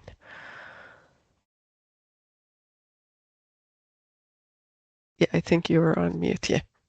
Yeah. So currently, because we recently refactored GDL, we don't have like a very clean documentation. I think you would have to rely on the README file in the repository to kind of get an idea of the different components of geode planning. But if you are using an integrated development environment, you can easily click on a particular function and zoom into where the code is and read it. We try to do a good job with the strings on the function, so that can also act as documentation. While so eventually, because this is a living project, right? So we just finished the refactoring late last year. So we need to write clean documentation. So thanks for pointing that out. Perfect. And I think there was a question about videos. Yes, the recordings from this session, both in English and um, Spanish. Sorry, I tend to say English and French, so I was going for French, but no. The Spanish will be both uploaded on our LinkedIn and on the UN-GGIM's YouTube page that our colleagues shared in the chat earlier. And then there was another question about possibility of using foundation models for segmenting burn scars. Definitely, I think specifically, Javier, if you're looking into Sentinel-1 and Sentinel-2 combinations, there are quite a lot of foundation models out there that cover both modalities.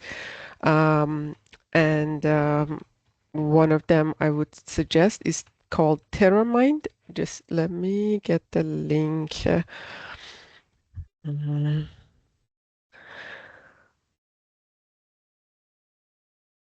Which is developed by European Space Agency, uh, of course, with Copernicus products at the heart of it. So I think this could be an interesting choice of a foundation model. Planaura will also support you in identifying burn scar as a change in the environment. Um,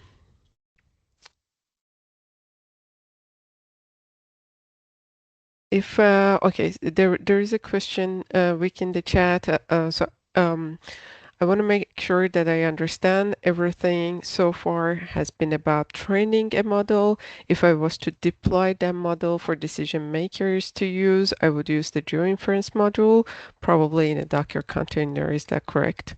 It is exactly correct. So everything GDL is a framework for development of the models, training, evaluations, making sure they are functional. And once your model is ready, you can script it and use it within GeoInference, using the GeoInference library for making the inference from your files and produce everything you need. GeoInference library provides outputs in various GIS-friendly formats as well, so they will be ready to be opened in your favorite GIS tools. uh, All right, thank you. So maybe just a wrap up to the series, basically the workshop I, series. I think, sorry, Moshe, That we there is missed more question. something. Yes. Oh, okay. So I think someone was asking if we have used models to address coastal dynamics issues related to erosion based on multi-temporal, multispectral images. If so, could you share your experience? I haven't, but I know a group within NRCan's Geological Survey Canada team that have. If you write to me, I can point you to one of their publications. I know that they have mainly used planetscopes, RGB near infrared imagery to do that.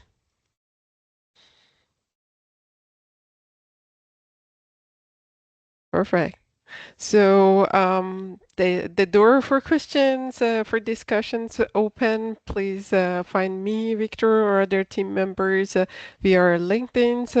Ask us questions. We will be happy to chat with you, continue chatting with you, and we also will be very much happy to learn about your exciting GeoAI projects following these sessions. Hopefully, we sparkled some interest and enthusiasm around GeoAI that will lead to fantastic projects from your teams.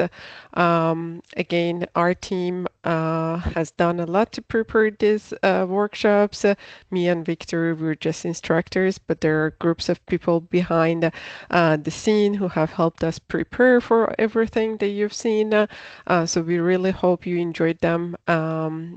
Just to recap, we started in module number 1 with theoretical machine learning and deep learning concepts. We built up all the technical terms and technical concepts that you need to know about AI systems. We talked about model architectures and tasks and examples of them in the geospatial domain. Then in module number 2, we moved down to practical aspects of machine learning development, everything from data preparation to data analysis to model training, evaluation, experiment tracking, and we did that in a very simplified context using numerical data. And then in this module, we took it to a higher level. We started working with more geospatially complex data sets. We talked about geospatial foundation models, how they can be used for tasks like change detection or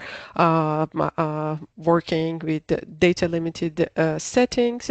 And then through GDL, we presented aspects of software design that lead to modularity, reproducibility, and reusability of your AI systems. And we saw examples of end-to-end GeoAI solutions.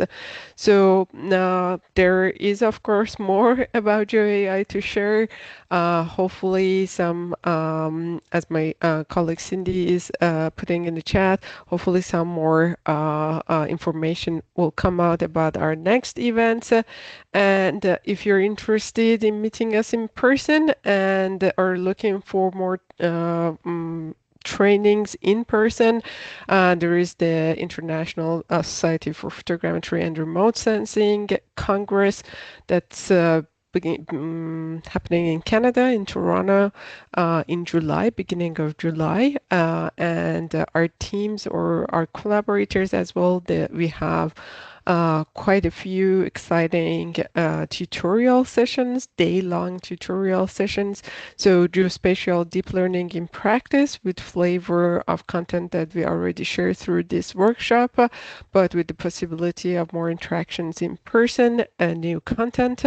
Um, Quantum computing for Earth observation. So if you're a little bit more futuristic, this is going to be very interesting. And from one of our collaborators, fast flood simulation and mapping.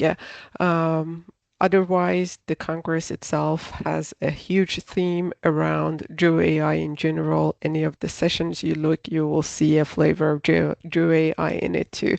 So if you're around, please just let me know. I would be very glad to meet you in person as well.